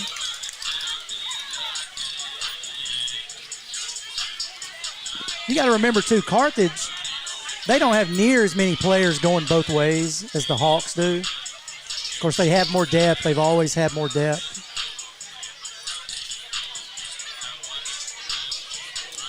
So we're coming back to play now with 5 minutes, 13 seconds left in the first half of really what's kind of been just, a heavyweight boxing match. Nobody getting away with a whole lot, but everybody feeling each other out.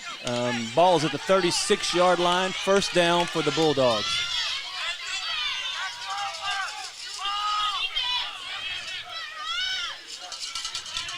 Horton's under center this time. It's a toss to the right side. Nothing happening out there.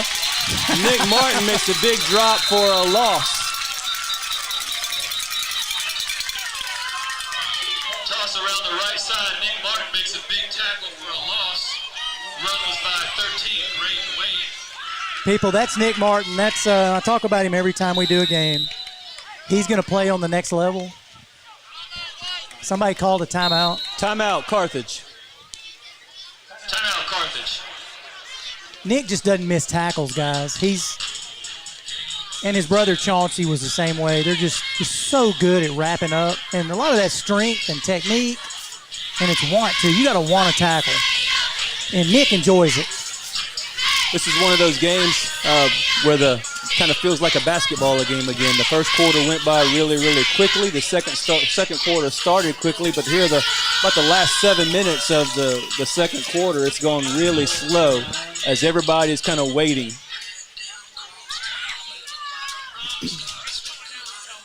I think they want to put 4:49 back on the clock.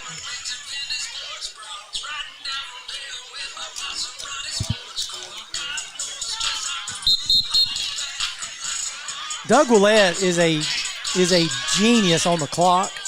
He can have 4:49 back up there before you can bat an eye.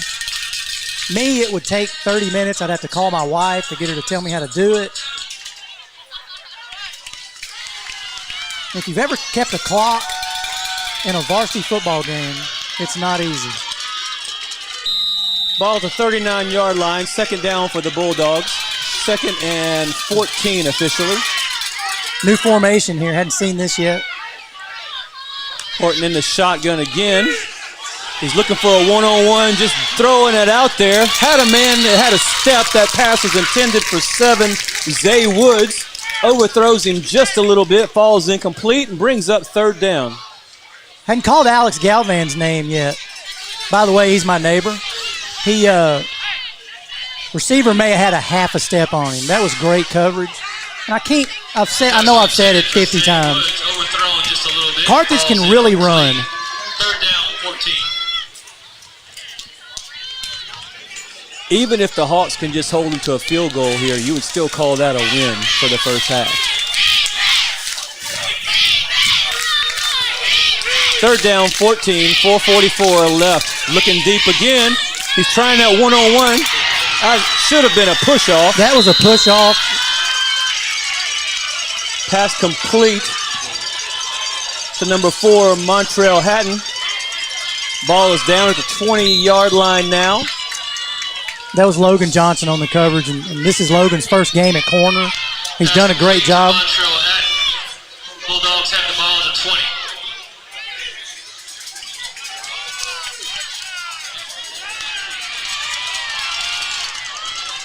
Horton hands off to Courtney up the middle.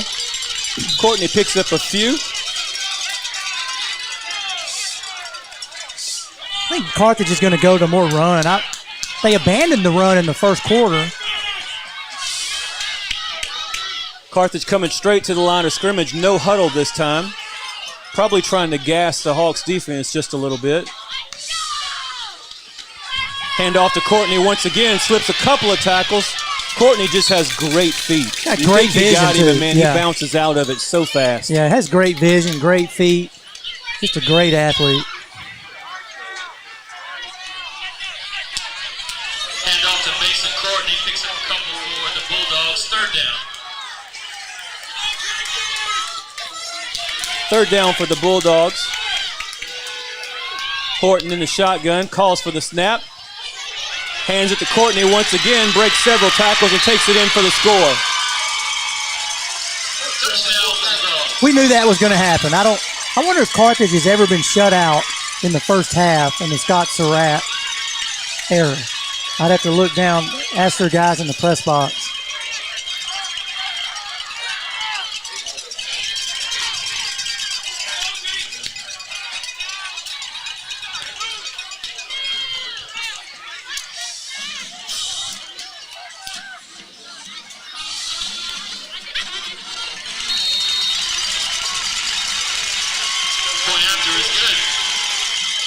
Point after was by number 29, Irvin Jimenez. And it is good. So with 3 minutes, 23 seconds left in the first half, your score is tied at 7 apiece. Now let's just admit it, Quinn and Randy and Doug and Justin, we all knew it was going to be 7-7 with 3:23 left in the game, didn't we? We all knew that. No, we didn't. We knew Pleasant Grove was going to control the clock as much as they could. And I know they don't keep a stat on it. Well, they might.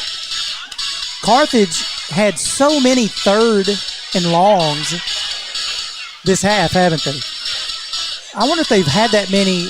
I don't know if they've had that many in a long time. When I say 3rd and long, I mean 3rd and more than 10. 3rd and 10.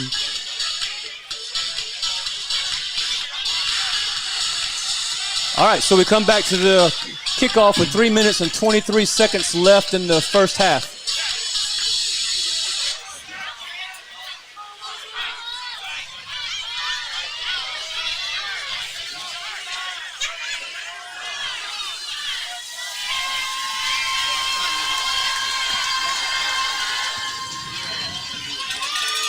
If you're the Texas Longhorns, you got to watch. Onside kick got them once last week. You got to pay attention.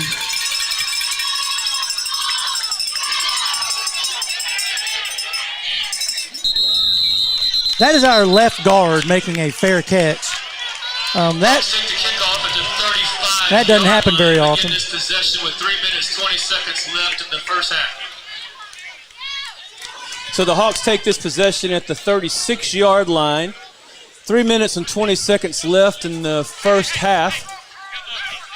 And I believe Coach Gibson isn't going to be content to just run the clock out and go in tied. He wants some points on the board of some sort right here. He wants to score, but he doesn't want to give it back to him, of course. But they're going to go slow and methodical.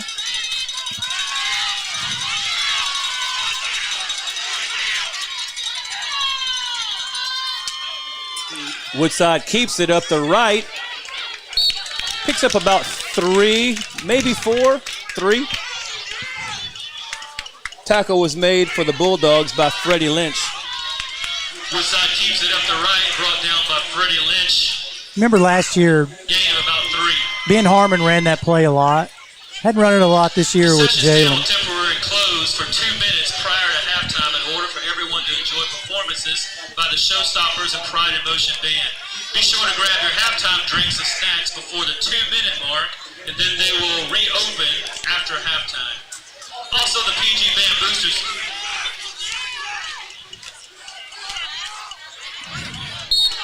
Hayden Kohler up the right side, I believe. No more positive yards. But shy of the first down. Hayden had a hole there to his right. He just missed it. If he would have hit that hole, he might have gone. Big play in the game right here. So third down and 2. Hawks have the ball at the 44-yard line with 2 minutes left in the first half. So, yeah, big down. You want to keep the drive going, want to keep the clock going, even if you're not able to score. Toss to Nick Martin. A lot of people in his way, but Nick still makes an athletic play. Going to be about a half a yard short, maybe, of the first down. Oh, goodness. Nick Martin carries up the left. Just shy of the first down, looks like. Tackle was made by Camden Foster. Listen, it's not a district game, guys. Pleasant Grove doesn't have to win this game. Josh Gibson ain't punting this ball. He is going to let the clock run down. This is probably what you would call a pride play for guys right now. No matter win or lose the game, you want to win this play.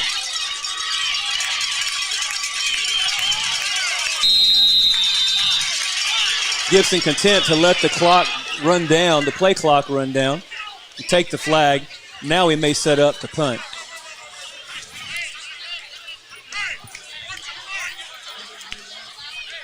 I don't understand that either. I got to, I thought for sure we were going to try to get that first down. I don't know. That's why I'm an announcer and not a coach. The good thing is there's only 1 minute left.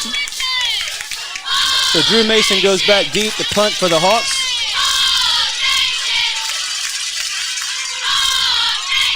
And back to receive for the Bulldogs.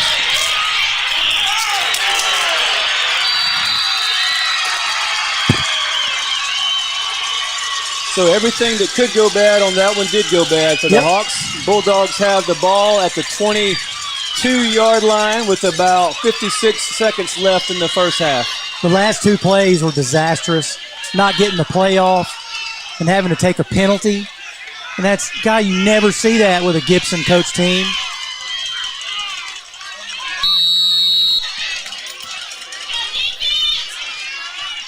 Defense got to bow their necks right here.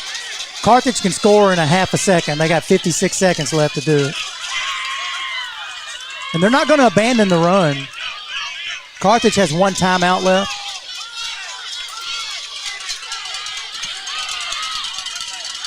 Kai Horton's under center this time. Hands it off to Mason Courtney. He's met in the backfield. I believe that was Cam Weekly. That is correct. Tackle made by Cam Weekly. Hand off to Mason Courtney. He was met in the backfield by Cameron Weekly. Gained about a half a yard, second down. They're going to throw it in the end zone right here, fellas. Horton's in the shotgun this time, trying to move his troops around. Got a corner route, and man is wide open, but the ball is off of his fingertips. Falls incomplete. Pass intended for Craig McNew. Hayden Kohler was out there on coverage. The receiver got a step on him. 24 seconds left in the first half. Horton's just been off 12 for Carthage. He's just been off a tick.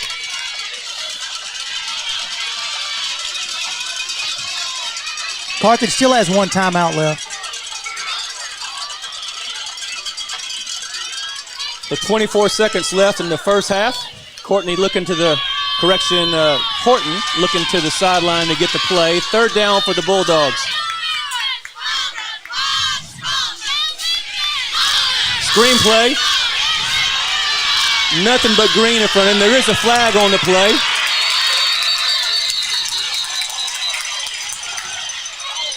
Gonna get a block in the back,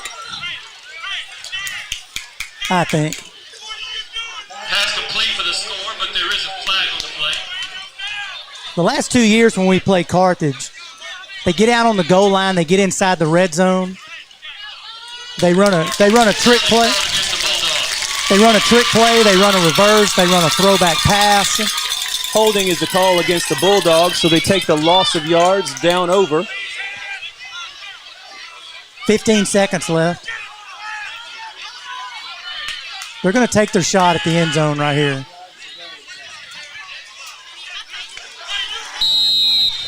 Ball's now at the 32-yard line, 31-yard line. It's considered third down. 15 seconds left in the first half. Carthage has one timeout left on the clock right now, and they just used it.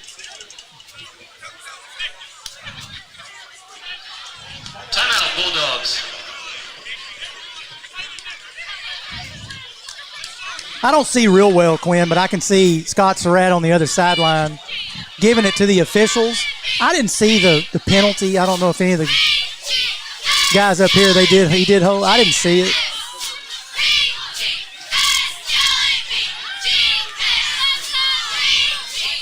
Another thing I like to watch is an old offensive lineman and offensive line coach. Is their offensive line moves pretty good? On that play that there was a penalty, they were downfield blocking.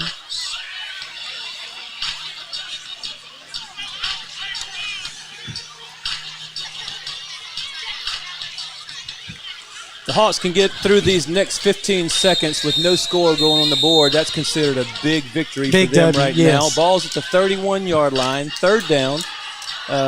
Scoreboard says 3rd and 21 with 15 seconds left. You would think right now the Bulldogs are probably going to the end zone in one play. They're not thinking two plays. They're going to do two plays to get there. They're going to do two plays, both in the end zone. They don't have enough time to kick a field goal if they run a play in the middle of the field. So Kai Horton's in the shotgun. Takes a snap, looking downfield again. He's under pressure. He rolls out. He's got a man in the flat, but the ball is thrown long. Falls incomplete with 9 seconds still left on the clock, so they'll either get one more shot or they'll take a shot at a field goal. Fourth down. Tamir Turner there, number 59, got pressure from Horton's right. That flushed him out a little bit. Horton had to throw off his back foot, and he wasn't accurate because of that. And we said earlier, Tamir's got to step up because they're resting Torrey Phillips because Torrey's got to play offense too. So this should be the last play of the first half. What you don't want to do is get caught by a trick play, and Scott Surratt always has a trick play in his pocket. So good at that. If you remember in 18. Got us with a halfback pass. Got us with a halfback pass. Throw back to the quarterback, wasn't it? Yep. Okay. I need to go back and read Coaching for Dummies. Now, either he backed it up. There's no way he's going to punt it. They took a delay.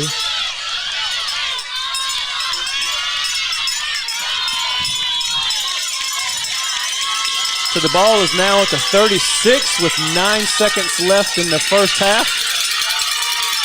Hawks are playing almost a prevent defense. Several guys back deep. Horton's under a lot of pressure. He's being chased by Landon Jackson. He gets free, drops the ball, and he is taken down at the 45-yard line. The Pleasant Grove Hawks defense holds.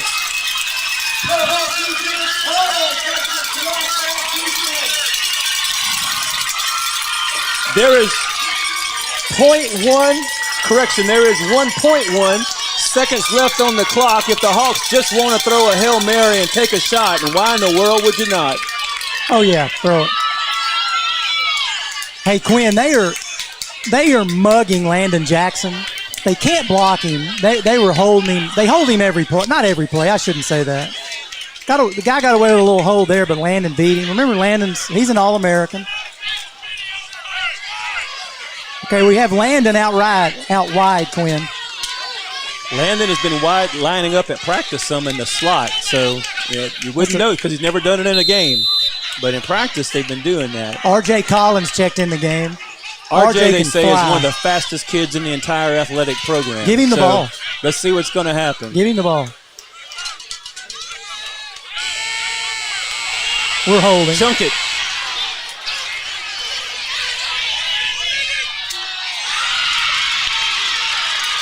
It is picked off in the end zone. Tackle's made in the end zone, but there is a flag in the play back near the 50. Pass is intercepted in the end zone, but there is a flag back near the 50-yard line.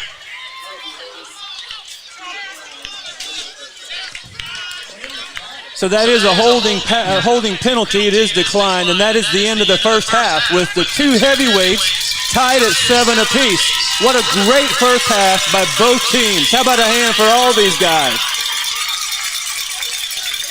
So now as we go to halftime, we'll be able to bring on the Pleasant Grove Pride in Motion Band along with the Showstoppers, and they'll be doing halftime for us. Just like we predicted it, 7-7. Defensive struggle.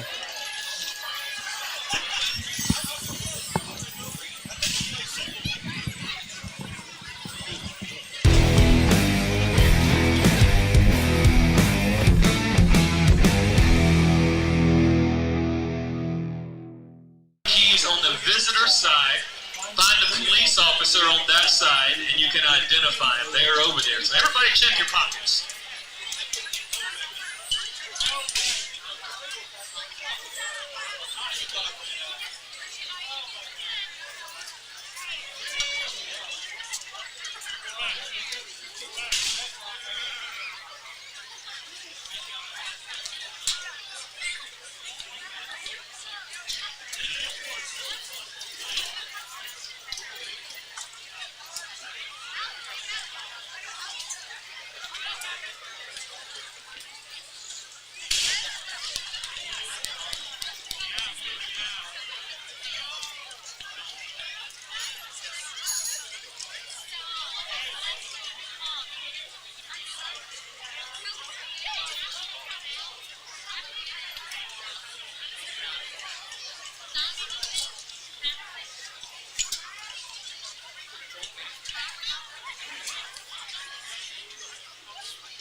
Pleasant Grove High School proudly presents, under the direction of Mrs. Christy Robinson, the American Drill Team High School champions for 25 years, our spectacular Pleasant Grove Showstoppers.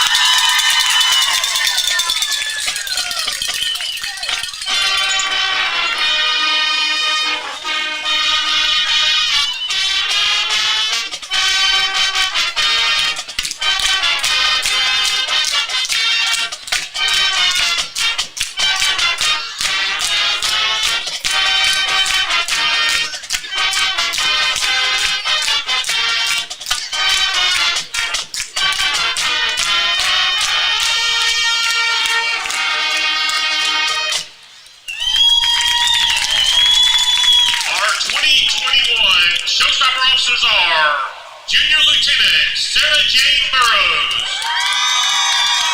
Junior Lieutenant Hannah Holland. Senior Lieutenant Madeline Morse. Senior Lieutenant Haley Parton. Senior Lieutenant Kaylee Skates. And your 2020-2021 Showstopper Captain and Homecoming Queen is Senior Holly Thornton. The Showstopper of the Week is Senior Showstopper Kyra Knoll.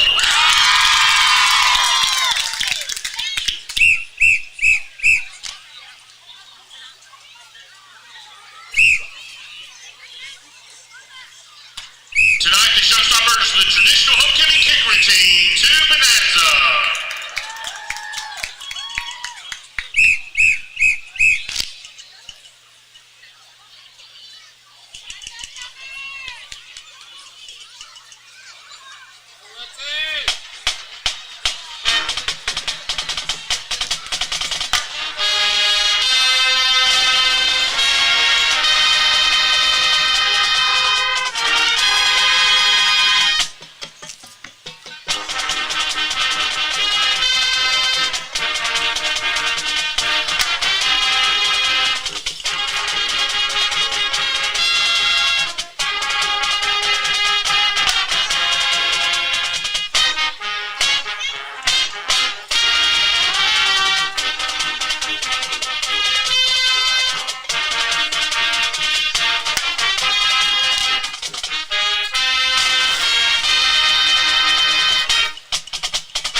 Manufacturing Company, Dr. John and Diana Gregory, Home Team Inspection Services.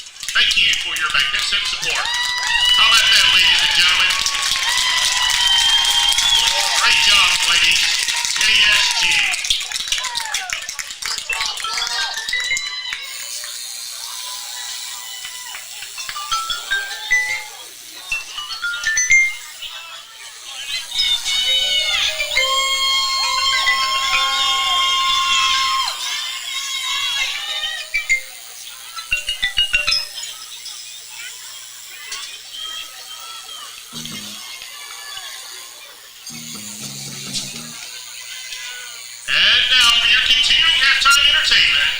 Please welcome to the field the Pride in Motion, the award-winning Pleasant Grove High School Marching Band.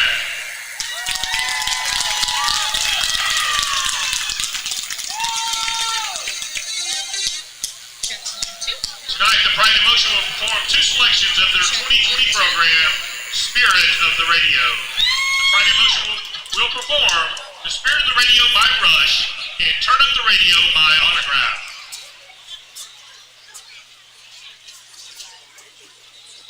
The band is under the student leadership of drum majors Kaylee Burnside and Isaac Newman, color guard captains Autumn Wakefield and Lily Wood, drum captains Dylan Underwood and Julia LeVay. The band captains Isaac Taylor, Tia Jamison, and Jesse Vanderhoven.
right now at all Greg Orr Auto Collection locations in Texarkana. Shop from your phone, online, or in person, and make no payments up to 120 days with record low interest rates, drastic price reductions, and huge incentives on our vast and pristine selection. Plus, for sales or service, we will even pick up and deliver your vehicle to you. For all the money-saving details, please visit GregOrAuto.com. That's GregOrAuto.com.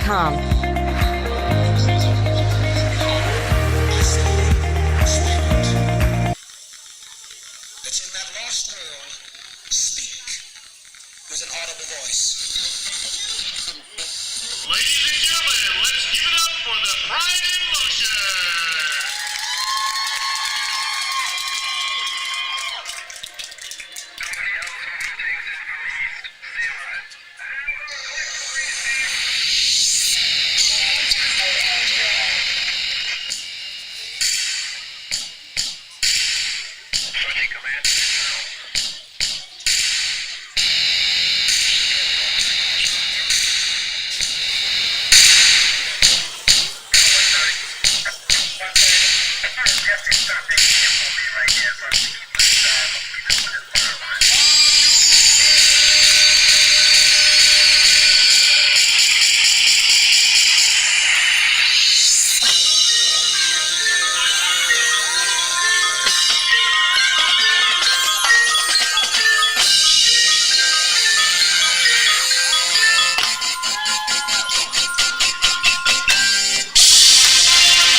Freshmen of the week are Beulah Formoso, Gavin Turner, and Lissy Pitts. Archers of the week are Casey Tuberville, Elizabeth Silva, Casey Welch, Zach Dooley, and Addie Briggs. Pleasant Grove High School Band is under the direction of Bass Dees, Tony Dees, Ed Grissom, Jody Digby, and Megan Law. The Pride of Motion would like to thank the following: the PG Band Booster, Superintendent Chad Turtle, High School Principals Todd Marshall, Kristen Giles, and Neil Kaiser. Marching 365, and our proud 2020-2021 sponsors.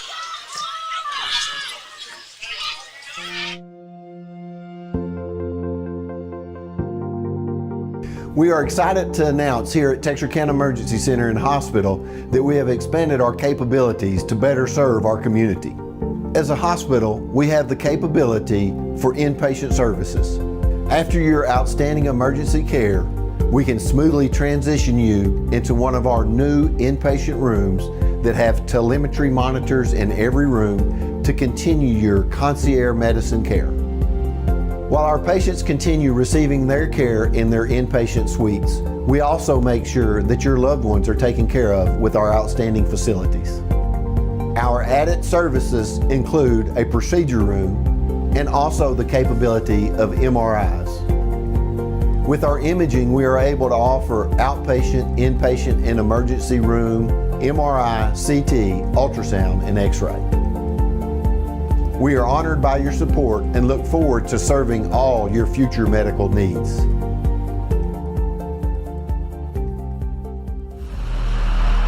Ladies and gentlemen, your attention please.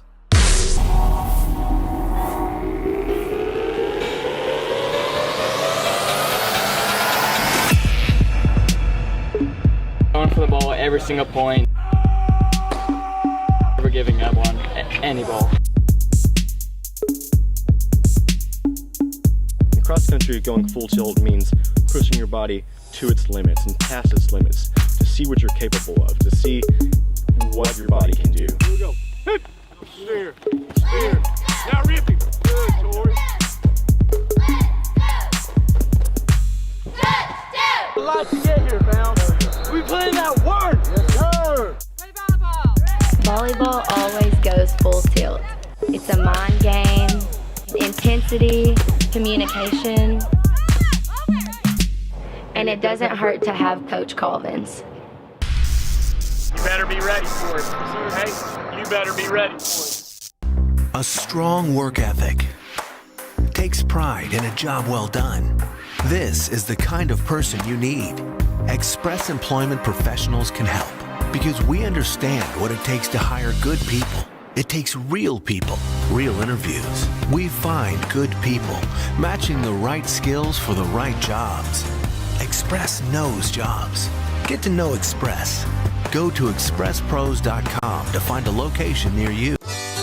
If you're looking for authentic Cajun-style meats prepared and ready to cook and take home, look no further than Lanyard Specialty Meats. We here at Lanyard Specialty Meats select nothing but premium meats, and we season it to perfection so that you'll have all of Acadiana flavor here in your own home. Come by Lanyard Specialty Meats for all your tailgating needs for this football season or hunting season. Remember, Lanyard Specialty Meats. Lanyards is an official sponsor and proud supporter of Texarkana Game Day.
Well, welcome back. We are set and ready to start the second half. A lot of us were talking about the first half, saying if you would have told us all it would end in a 7-7 tie, we wouldn't have really believed it. We thought it would have been higher scoring than that, but it's been a good slugfest so far. I'm looking forward to the second half. Yeah, we talked at halftime, Quinn and I did, and we really look for them to run Mason Courtney, number 2, right at the Hawks. Not having big success with the pass. Carthage isn't. This first possession for the Hawks is a big deal. You want to get this ball and be able to come out and answer the bell. You put some more points on the board right off the bat. Give yourself a little bit of cushion, a little bit of time to relax, just a little. So we got a pooch kick to start off. That fair catch is made by one of our guards for our offensive lineman. That is Alex Murphy, fair catching the ball at the 30-yard line. Alex has good hands. He's a baseball player, I'm sure.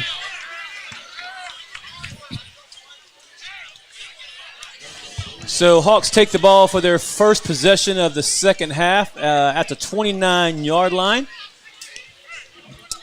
And we will see what happens. Looking forward to a good second half of football.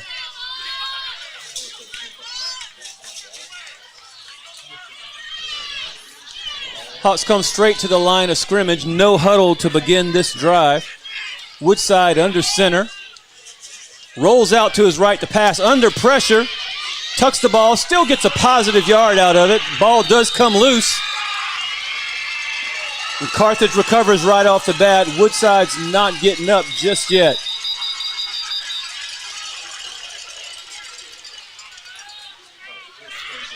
No, he's getting up. That's great to see. Jalen took a big shot. It's good to see him get up and walk off the field. Does look like he's kind of hanging a shoulder just a little bit. I'm sure they'll look at him. Defense is going to have to make a big stand right here. So the Bulldogs take the ball back at the 29-yard line to begin this first possession. That's not how the Hawks wanted to start, but let's see if we can make a play. We'll see if the Hawks can take the momentum back.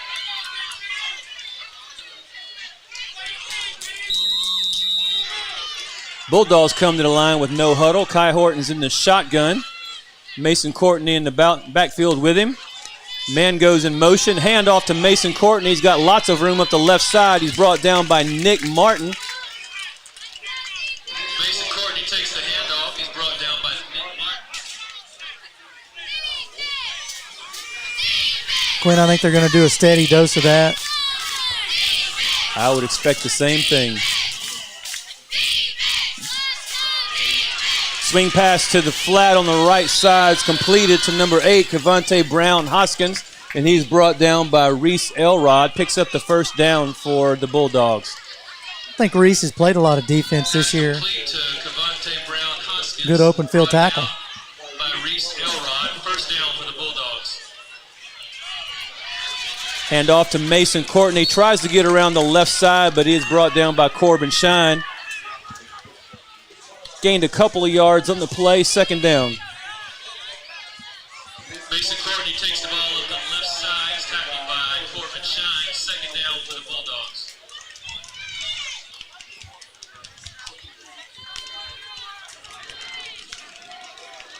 Impressed with this Carthage offensive line, man. They're big and physical. Good feet.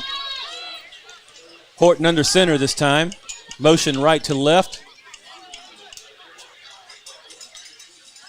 Give to Mason Courtney. Nothing fancy, but all positive yards. Hand off to Mason Courtney up the middle, tackled by Reese Elrod. Third down. A couple of folks here in the press box at half made the comment that the Carthage passing game was off a little bit. It wasn't really off much, but they're so good at the run. They're good at everything, but third and short. Kai Horton keeps it up the middle. Quarterback keeper makes a pretty good gain for a quarterback keeper. First and goal for the Bulldogs. Quarterback keep up the middle, picks up the first down, so it's first and goal from Carthage.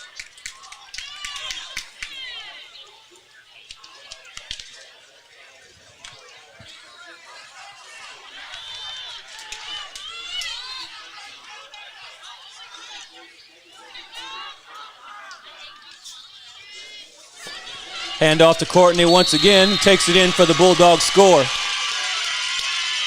Looked like he was going to go left and cut it back to the right side. Jumped over the jumped over the guard. And brought it in for the touchdown. That's the Carthage that people know here in East Texas. They can score in so many ways. They can throw it. They can run it. When you got hosses up front like that.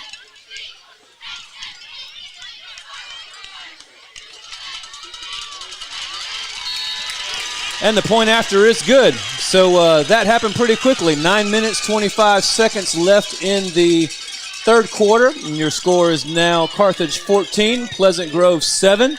And that's not exactly how the Grove wanted to start the second half. But we'll get a chance to do a little better this time. Let's see what happens.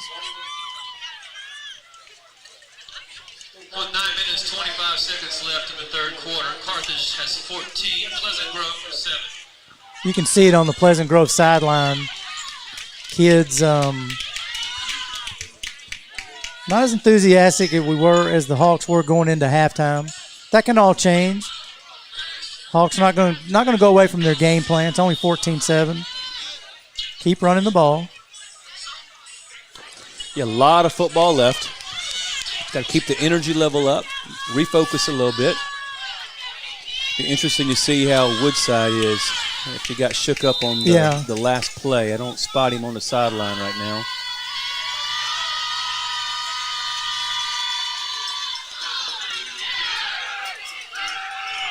Pooch kick again to the right side. It is taken this time and returned a little bit. Might have been Corbin Shine. Yeah, it was Corbin. Corbin Shine returns the kickoff just past or just at the 35-yard line. Hawks begin this drive. You know, the last time we broadcast a game, Silsby had so much trouble with that play, that little kickoff. Texas High played Tyler had trouble with that. Carthage and Pleasant Grove do that really well. Woodside is coming back out as a quarterback. Doesn't look like anything's wrong with him.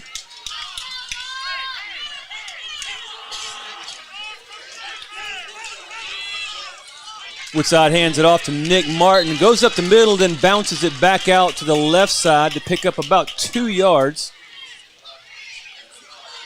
Tackle on that play was made by Austin Morgan for the Bulldogs. So brings up 2nd and 8 at the 37-yard line. You know, Jalen hadn't targeted Landon yet. Landon's been at tight end the last few plays.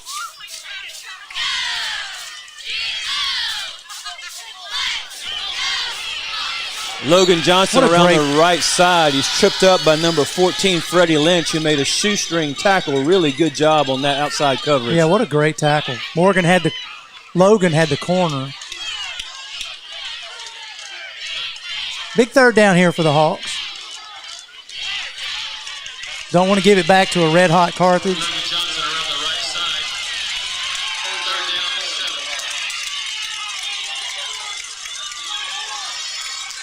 Looks like they're still going to milk the clock as much as they can.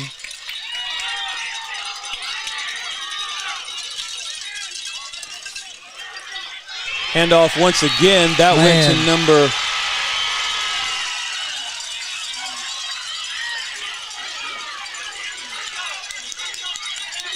That's what a 7-time state champion looks like right there.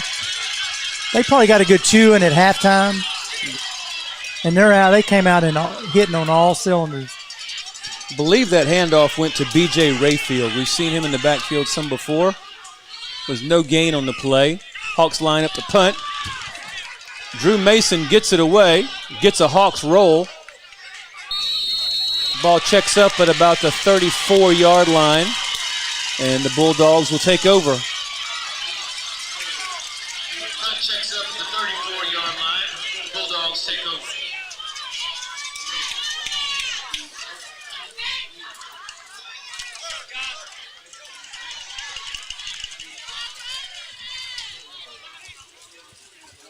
I don't know if you can see it on TV, but I'm impressed. We knew the Carthage fans would travel. The visitor side is packed as much as it can be with social distancing. Few people on the hill. Kai Horton brings his team to the line of scrimmage at the 34-yard line. He's in the shotgun. Got two receivers high, one low in the formation. Mason Courtney in the backfield with him. Dropping back to pass. He's looking to go deep. Pass is complete. That is Cavante Brown Hoskins on the catch. Beautiful pass by Kai Horton. Great catch by Hoskins. Great throw, great catch, great play call. Don't think they threw it any the first series.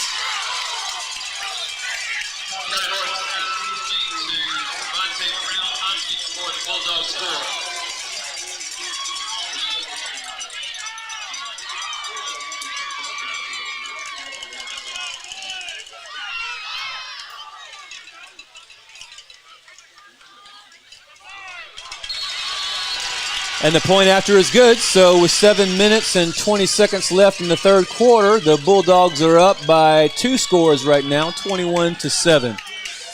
Coach Josh Gibson bringing his entire team to the 20-yard line or 25-yard line, huddling everybody up and encouraging them, hey, it's not over. Let's keep fighting and keep battling. They're in good shape.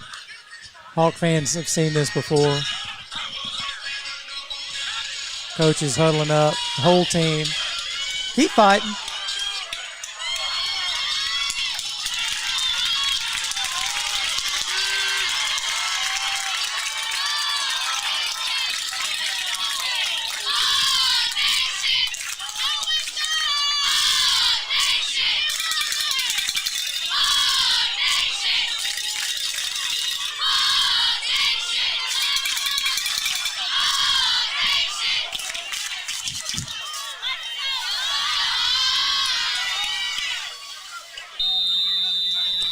Bulldogs line up to kick it off. Every kickoff so far has gone to the right side as a pooch kick. Same thing this time. Offensive guard Alex Murphy makes the fair catch near the 30-yard line.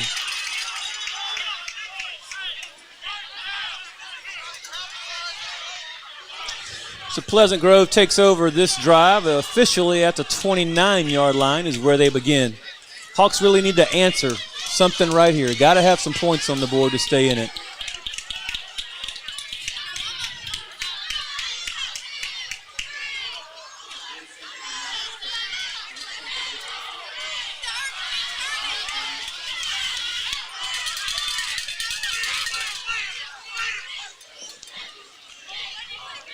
Woodside hands off to Nick Martin. Martin up the middle, gains a yard or two. If you're watching on TV, watch number 5 for Carthage. I've mentioned his name, Kip Lewis. That's the kind of kid every coach wants on their team. He's the leader on defense. He's making nearly all the tackles. Yeah, the thing you wonder about and don't have any way at all to answer right now is what's in the playbook that they would like to run, but they're not going to run this time. Hoping you get a second shot at them somewhere down the road and you open up something different. Little swing pass out to Logan Johnson in the flat. Johnson picks up the first down for the Hawks. Ball's just past the 40-yard line. And Quinn, you just called that. That's haven't seen that play in the Hawks playbook. That's a little play out of the spread. Teams in the spread do. Get your athletes that can run out in space. The problem is Carthage can run too. And they're so good at tackling.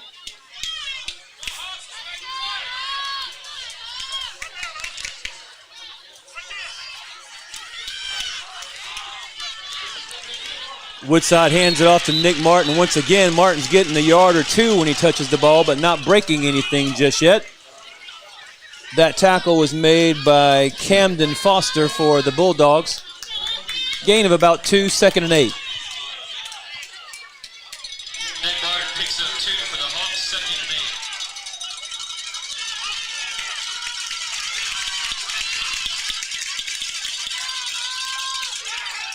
Woodside drops back to pass. You've got Landon Jackson open, but overthrows him. Pass intended for Landon Jackson. Ball's incomplete.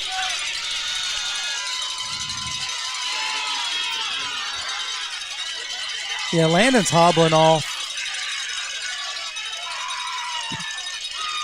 May just be his knee brace.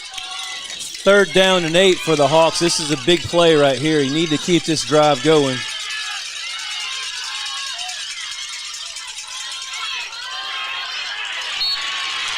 Bulldogs were all over that one. No gain for the Hawks. No gain for the Hawks on that play. Brings up 4th down. Handoff was to Logan Johnson, and the tackle was led by Kyle Lister.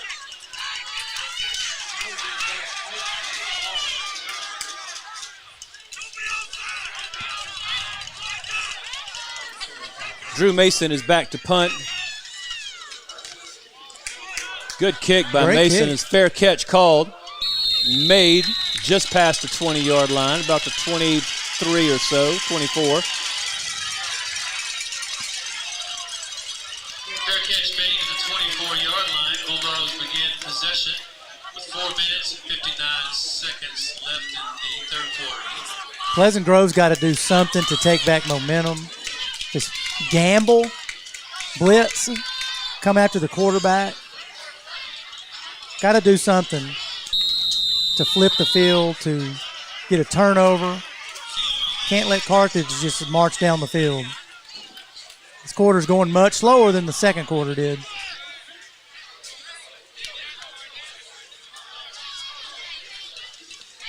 Bulldogs come to the line of scrimmage. Kai Horton in the shotgun. Man goes in motion left to right. He hands it off to Mason Courtney. Courtney gains a yard or two, but he is met by Nick Martin. Brings up 2nd down for the Bulldogs. Officially, they gave him 1, 2nd and 9. Handoff to Mason Courtney, brought down by Nick Martin, 2nd and 9. Hands off to Courtney once again. This time he's met in the backfield by several Hawks. Carter's trying to take advantage. Hawks defense been on the field the whole second half. Mason Courtney tackled by Tamir Turner. They're going turbo. They're going fast. Carthage can go slow. They can go fast. They run a pro-style offense. You can just run so much out of that.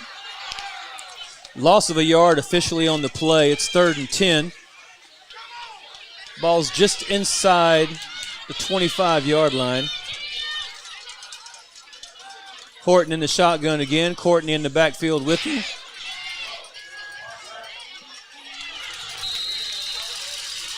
Horton threw a beautiful out route. Catch was made by number 10, Craig McNew. Just shy of the 1st down, it looks, according to where they're spotting the ball. Really good passing catch, though. Coverage was by Logan Johnson. If you know anything about quarterbacks, that was a great throw. He threw that across the field on a dime, right at the stick to get the 1st down. Yeah, a deep out like that for a high school quarterback, that's a big-time throw. That's a next-level throw.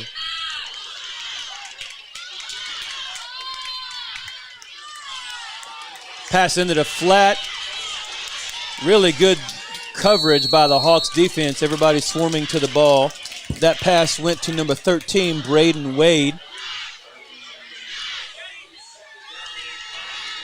Reese Elrod is getting some defense this week. Hadn't played a lot. It's been hurt. He can run, fly into the football.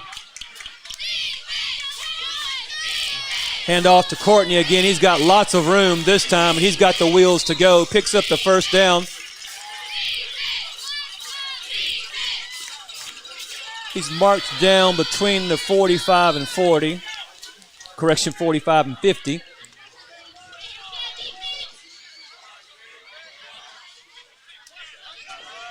Bulldogs trying to go a little faster now. Straight to the line of scrimmage. Kai Horton under center. Rolls out to his right. He's looking downfield. Wow. Beautiful touch pass. Probably should have been intercepted. The Hawks defender stopped and tried to jump rather than fading back with him. But that was nice play on both ends. That's so good.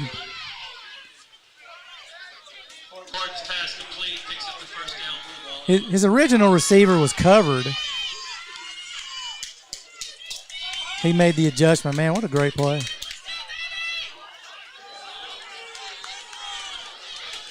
Bulldogs are playing 3 wide. They got 2 at the bottom of the formation, 1 at the top of the formation. Do have a flag on the play. Offense and defense are pointing at each other at this point. Yeah, it looks like it's going to be against the Hawks.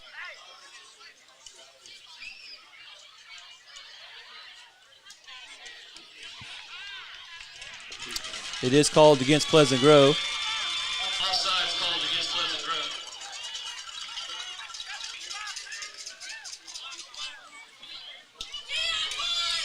First and 5. Now Carthage can run just nearly anything in this down and distance.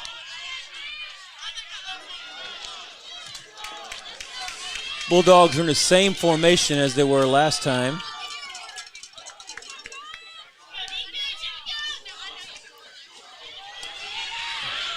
Kai Horton's got a man open deep.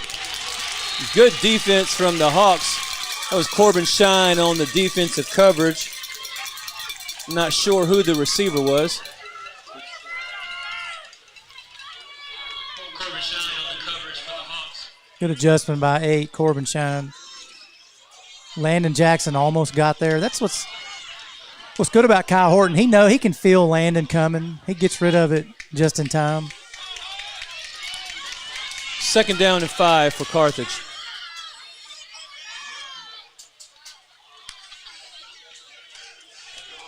Hands off to Mason Courtney again.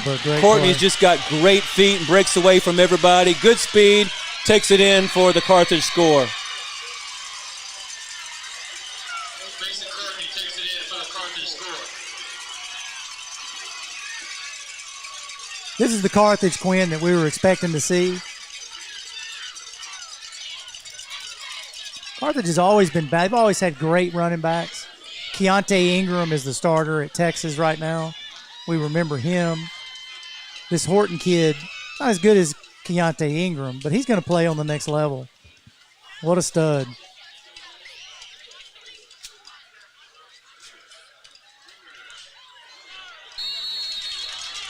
Extra point is up and good. 2.5 minutes left in the third quarter. The score is Carthage 28, Pleasant Grove 7.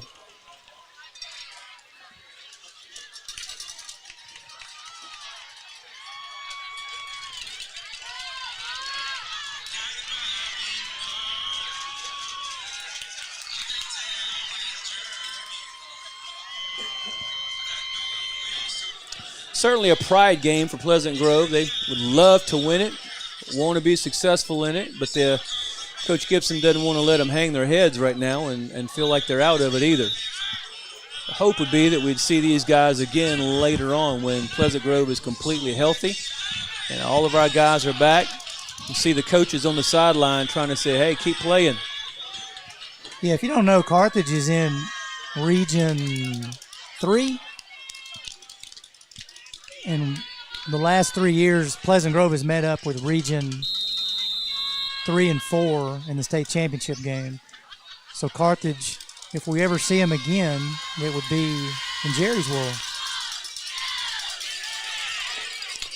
Pooch kick to the right side. Didn't get as deep this time as it has the other times. Zach Hughes is the one that made the fair catch, number 42 for the Hawks. And so begin this possession at about the 43-yard line, looks like. I think Carthage's region, you look at Region 3, the teams down there that they'll compete against is, of course, West Orange Stark, Silsbee, Jasper. Their region may be a little tougher than Pleasant Grove's region.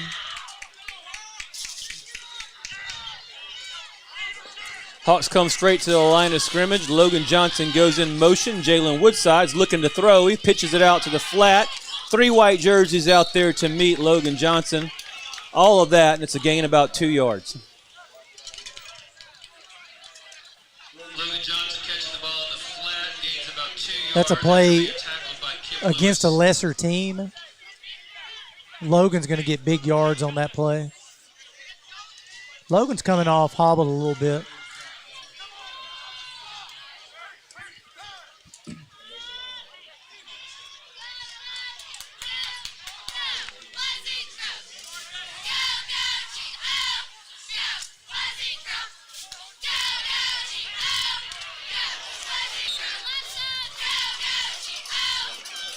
That handoff went to looked like 26. That's R.J. Collins. R.J. Collins. It's his first carry in a while. R.J.'s been hurt. R.J. is going to turn out to be the Hawk speedster. R.J. Collins on the carry for the Hawks. Brings up 3rd down and 7. He's going to be the guy that's going to run the jet sweep one day. That's twice we've run that particular play, and it looked a little bit shaky both times. That's RJ again up the left side. Picked up maybe another yard or two. Oh, they give him a better spot than what I could see. RJ he's the kid that keep running that. He's going to break one. R.J. Collins gets the toss, takes it up the left side, picks up a couple of yards. 4th down and 1 for Pleasant Grove. The thought here is go for it. Right now, the Hawks haven't stopped Carthage. Don't know if they could stop them if we punted or if we didn't punt and didn't make the 1st down. 4th down and 1 as the Hawks come to the line of scrimmage.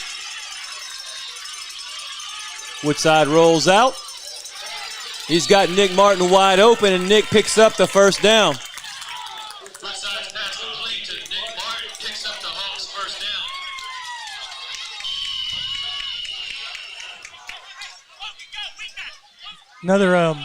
Another play in the playbook that we haven't seen a lot of. And once again, against anybody else, that might score. Woodside drops back to pass again. Oh, and it is picked off. Great play by that defensive back. Landon Jackson looked like he was open for a second, but it didn't last very long. That interception was by Brandon King and a good return on it. Woodside's pass intercepted by Brandon King.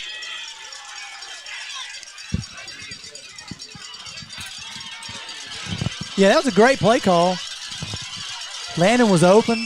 Jalen just got to get it out there a little earlier. So that's the end of the 3rd quarter with the score Carthage Bulldogs 28 and Pleasant Grove Hawks 7.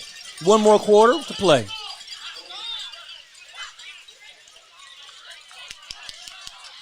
Yeah, Landon was open for a second on that pass, and the defensive back there, was it Brandon King, I think was his name. He just made a good move, and it was a quick move when he stepped in front of the ball.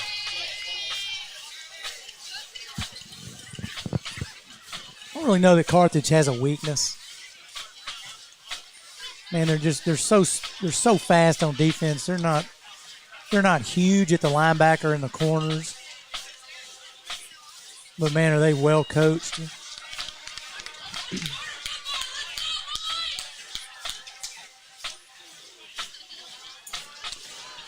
Ball's placed at the 36-yard line. We begin the 4th quarter.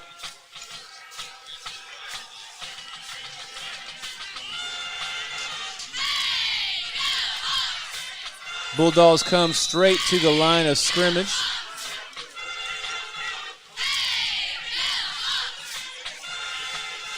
Kai Horton's moving guys around. Defense is trying to make adjustments. Horton hands off to Cavante Brown Hoskins. Had him in the backfield at first, then he makes a play and gets out of it and gains some good yards for the Bulldogs. Was pushed out of bounds by 59, Tamir Turner.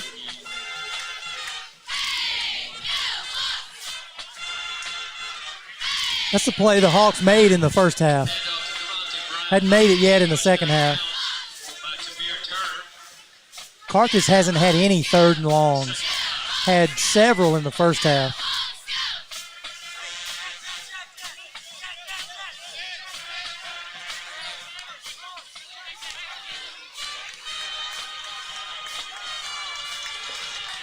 Hawks are running guys onto the field right here at the last minute. A little bit of confusion in the play.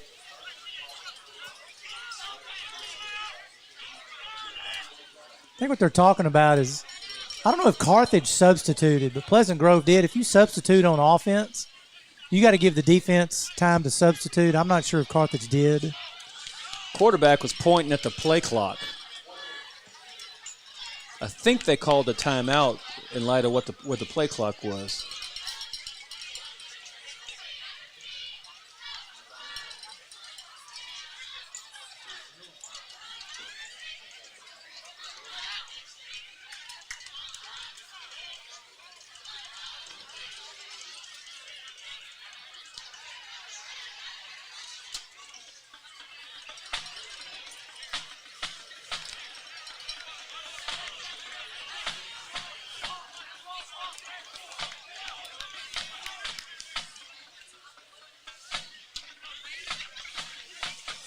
Okay, Coach Fuller's finding out who's going to make a play for the Hawks. Somebody's got to make a play. 2nd down and 5 for the Bulldogs at the 31-yard line. Kai Horton hands it off.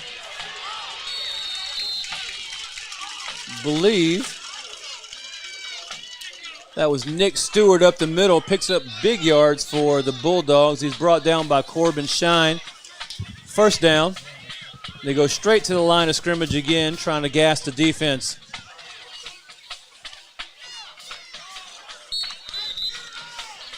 Hand off to Nick Stewart again. He's met by 3 Hawks. Landon Jackson leading the pack.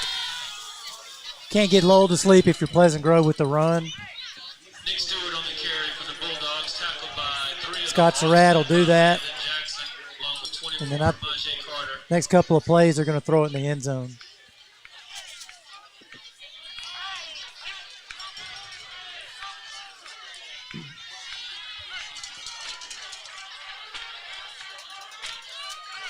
Second down and 12. Kai Horton's under center. Drops back to pass. He's looking for one-on-one opportunity, and he gets it. Pass is complete, and they call it touchdown for the Bulldogs. Touchdown Bulldogs. That's number 4, Montreal. The receivers are so good at. Kai Horton just throws it to a spot, and yeah, it's just a jump ball. The receiver just turns around. He knows the ball's going to be right there. Get position and make the catch.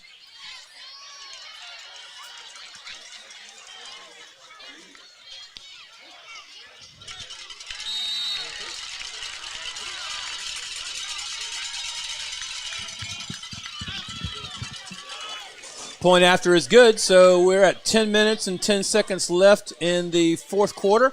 And the score is Carthage 35, Pleasant Grove 7.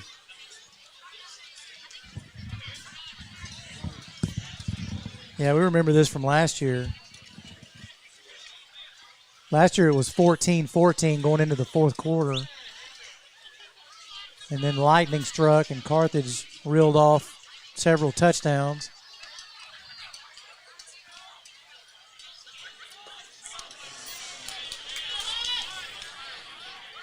Yeah, this is where, when this one is all said and done, your coaches have to really make your players understand, hey, every goal is still out there in front of you. There's still a district championship to fight for. There's still a state championship to fight for. And you hope you get a rematch in that game.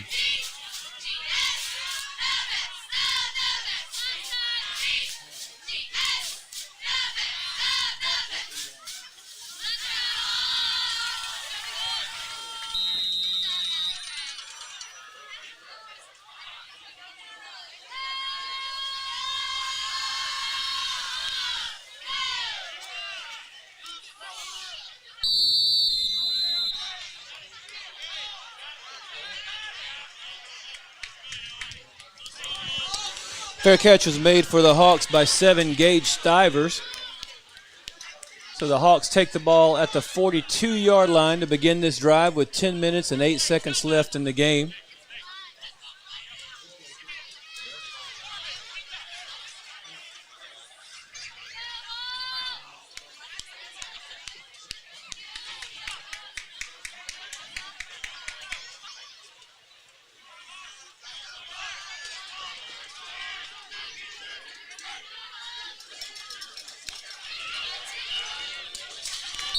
That's R.J. Collins with the carry up the right side. He picks up a 1st down for the Grove. Correction, he's short of that. Right now there's 3 sophomores in the backfield for the Hawks. Takes the ball past the 50-yard line, 2nd down.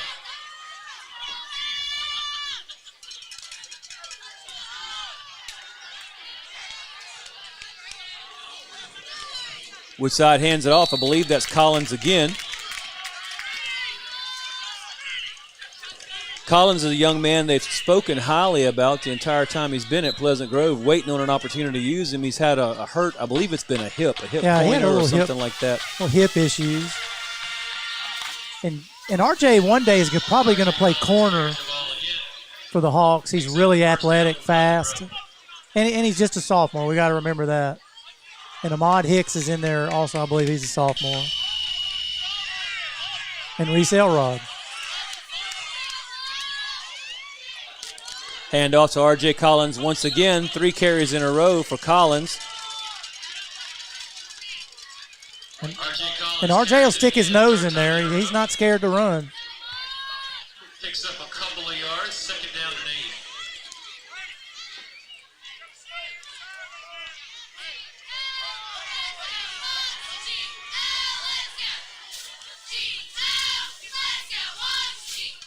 You know, Josh is doing the same thing. He's milking the clock. He knows what's going on. Let's work on our offense and get out of here. Hand off to 17, Ahmad Hicks. Hicks is close to the first down depending on where they spot it. Looks like they spot him just a little short. Brings up about 3rd and 1. And Carthage hadn't made any substitutions. Their first D's in there. Hicks close to the first down for the Hawks, 3rd and about 1. And nor should they sub. Yeah, for Carthage, is this their 3rd game of the Third season? game, yes. Yeah, so they want to get the reps too. Yeah. Reese Elrod in motion. Woodside keeps it. Slips around the right side, breaking a couple of tackles here and there. Picks up the first down for Pleasant Grove.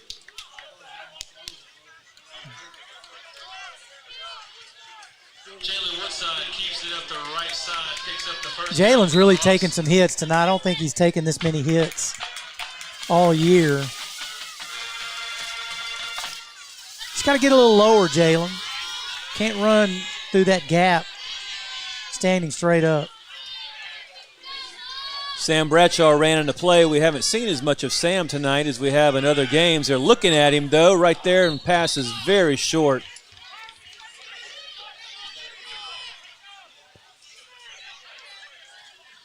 pass intended for Sam Bradshaw falls incomplete.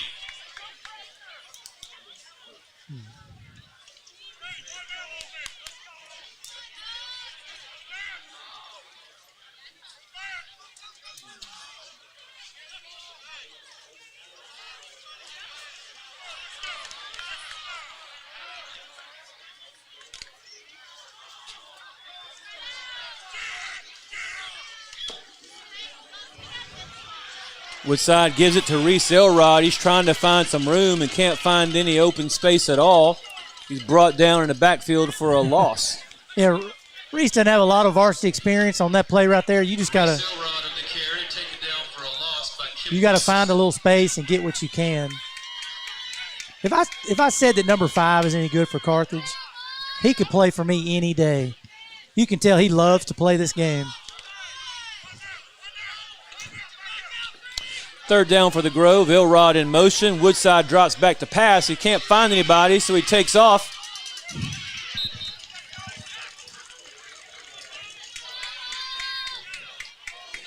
Gained about 5, maybe 6. Makes it third down for the Hawks. Correction, fourth down for the Hawks.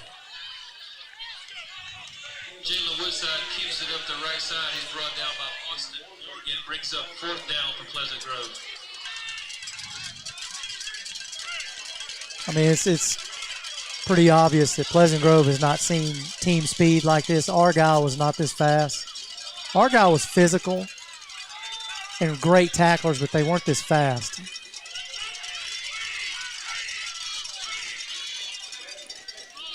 Woodside throws a jump ball.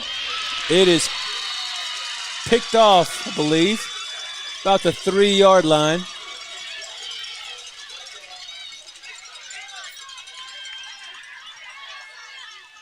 Woodside's pass is intercepted at the 3-yard line. Carthage takes over. That was Zay Woods on the coverage and the interception for the Bulldogs. The intended receiver was Jonathan Ketchum. 5 minutes, 53 seconds left in the game as Carthage takes over. You said it earlier, Quinn. I don't see Carthage substituting. This is their third game. This is the Hawks, 5th game? the year of COVID, things are messed up, but they're going to keep working on their offense.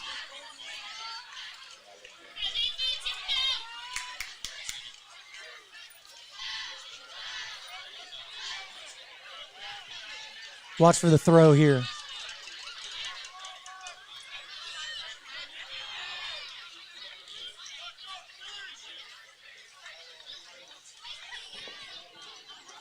Kai Horton hands off.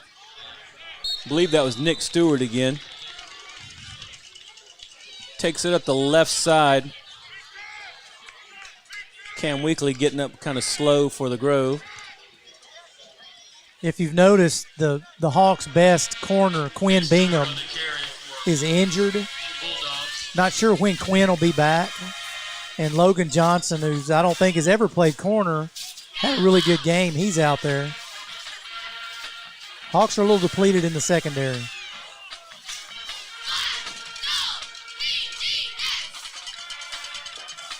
Horton hands it off again.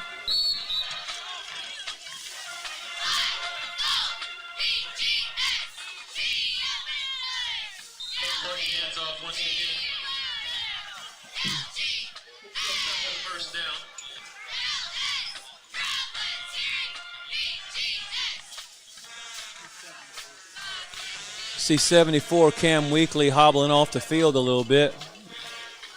Hawks sure can't stand to lose him. He does a great job plugging up the middle. Trying to tell if he's holding a knee or a hamstring. Cam probably needs to stay out the rest of the game.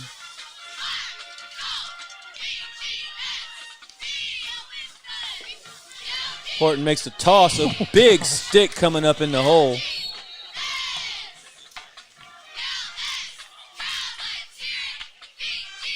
Was that a Majay Carter that came up, or was it Nick? I think that was a Majay Carter. At least he was the last one to get up from the pile. Let's give him credit for it. Carthage has been hit tonight. They've Pleasant Grove is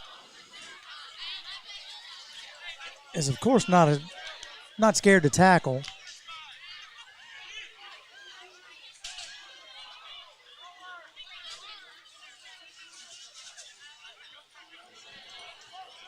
Man in motion for the Bulldogs. He went right to left. Now the Bulldogs hand off again.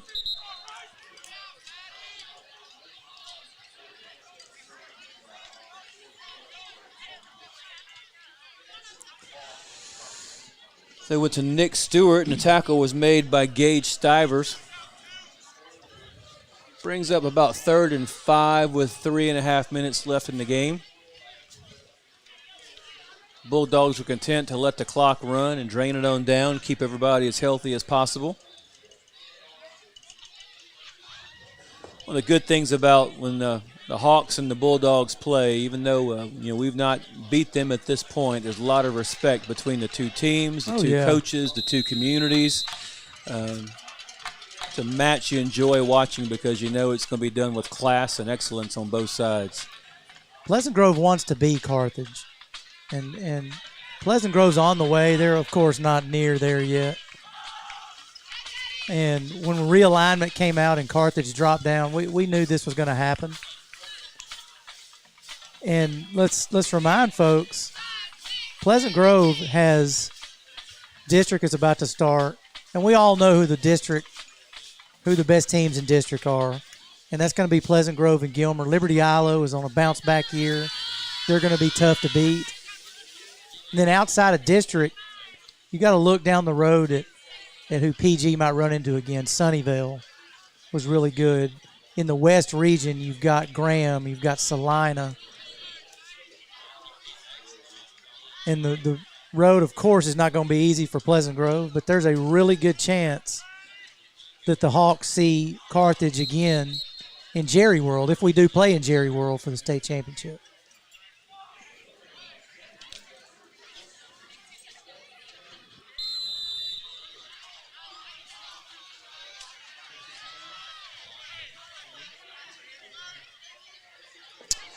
Three minutes left. 3rd down and 5 for the Bulldogs. Got a toss to the left side. Met in the backfield. Big hit. think that was Amaje Carter once again, bringing the lumber. The young man's had a good game. So brings up 4th down.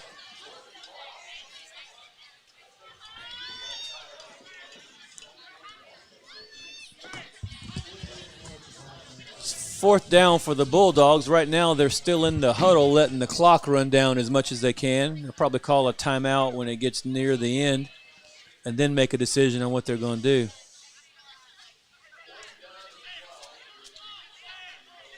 Or maybe not. Maybe they'll run a play. They did call the timeout. Timeout, Bulldogs. Back to Carthage and their road to AT&T in December. Timeout, Carthage. Their district, and we all know, I don't think anybody's going to challenge them in district. Their district is not great. But when they get out of district, and we saw Silsby has some athletes, but not near what Carthage has. What Carthage is looking at is on down the road. They're going to see West Orange Stark, Jasper. Jasper's got a really good team. And then in Region 4, we saw Wimberley in the state championship game. That's a possibility that Carthage could run into in the state semifinals. And we've seen these teams, and right now, nobody's going to beat Carthage at this point. They're the best team, I would say, in 4A Division I or 4A Division II. Heck, maybe 5A Division II. I don't know.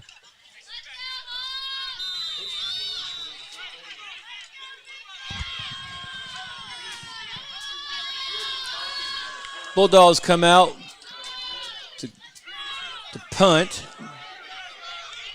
Hayden Kohler takes the punt, brings it to the 35-yard line, and it's pushed back to about the 37-yard line. See where they give him motion.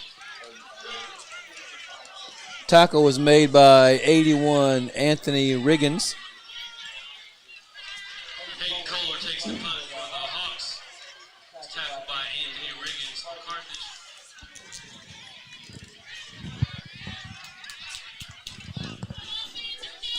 So 2 minutes left in this ball game. Hawks have the ball at the 35-yard line. What they want to do right now is just finish well, finish strong.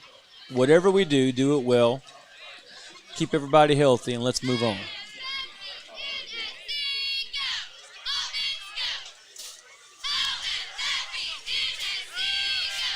Woodside rolls out to his left. He's looking downfield, overthrows Landon Jackson. Pass falls incomplete. Woodside's pass is overthrown, falls incomplete. 2nd down.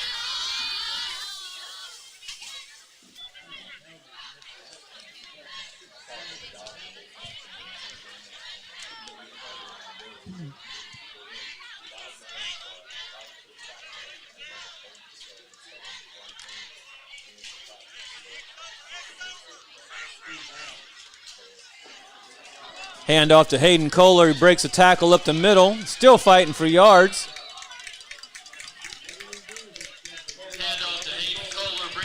And if you like football, I love watching. Carthage got some subs in right now. They just fly to the football, but I'm also impressed. Hayden Kohler, he runs so hard.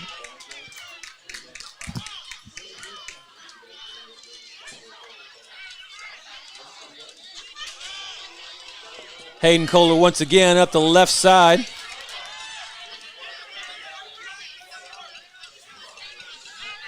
It's tackled by Cy Shoemaker. It's fun watching kids that love the game. They don't really care what the score is. They just want to get out there and play. 2nd down with about a minute left. Hand off to Amaje Carter. Ahmad Hicks, excuse me.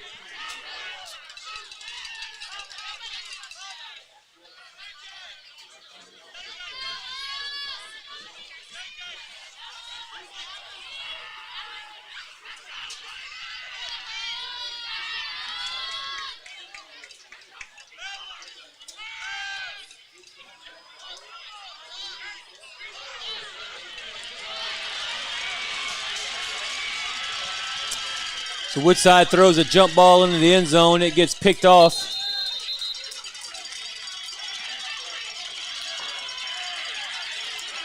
that was just a desperation play, hoping you can get some more points. Almost like a short version of a Hail Mary. Yeah. 16 seconds left. 35-7. Carthage is going to take a knee. And the good thing, I haven't noticed any injuries on both teams. In fact, I don't remember the trainer going out. I thought the trainer's been on the field for either team. I'm not sure.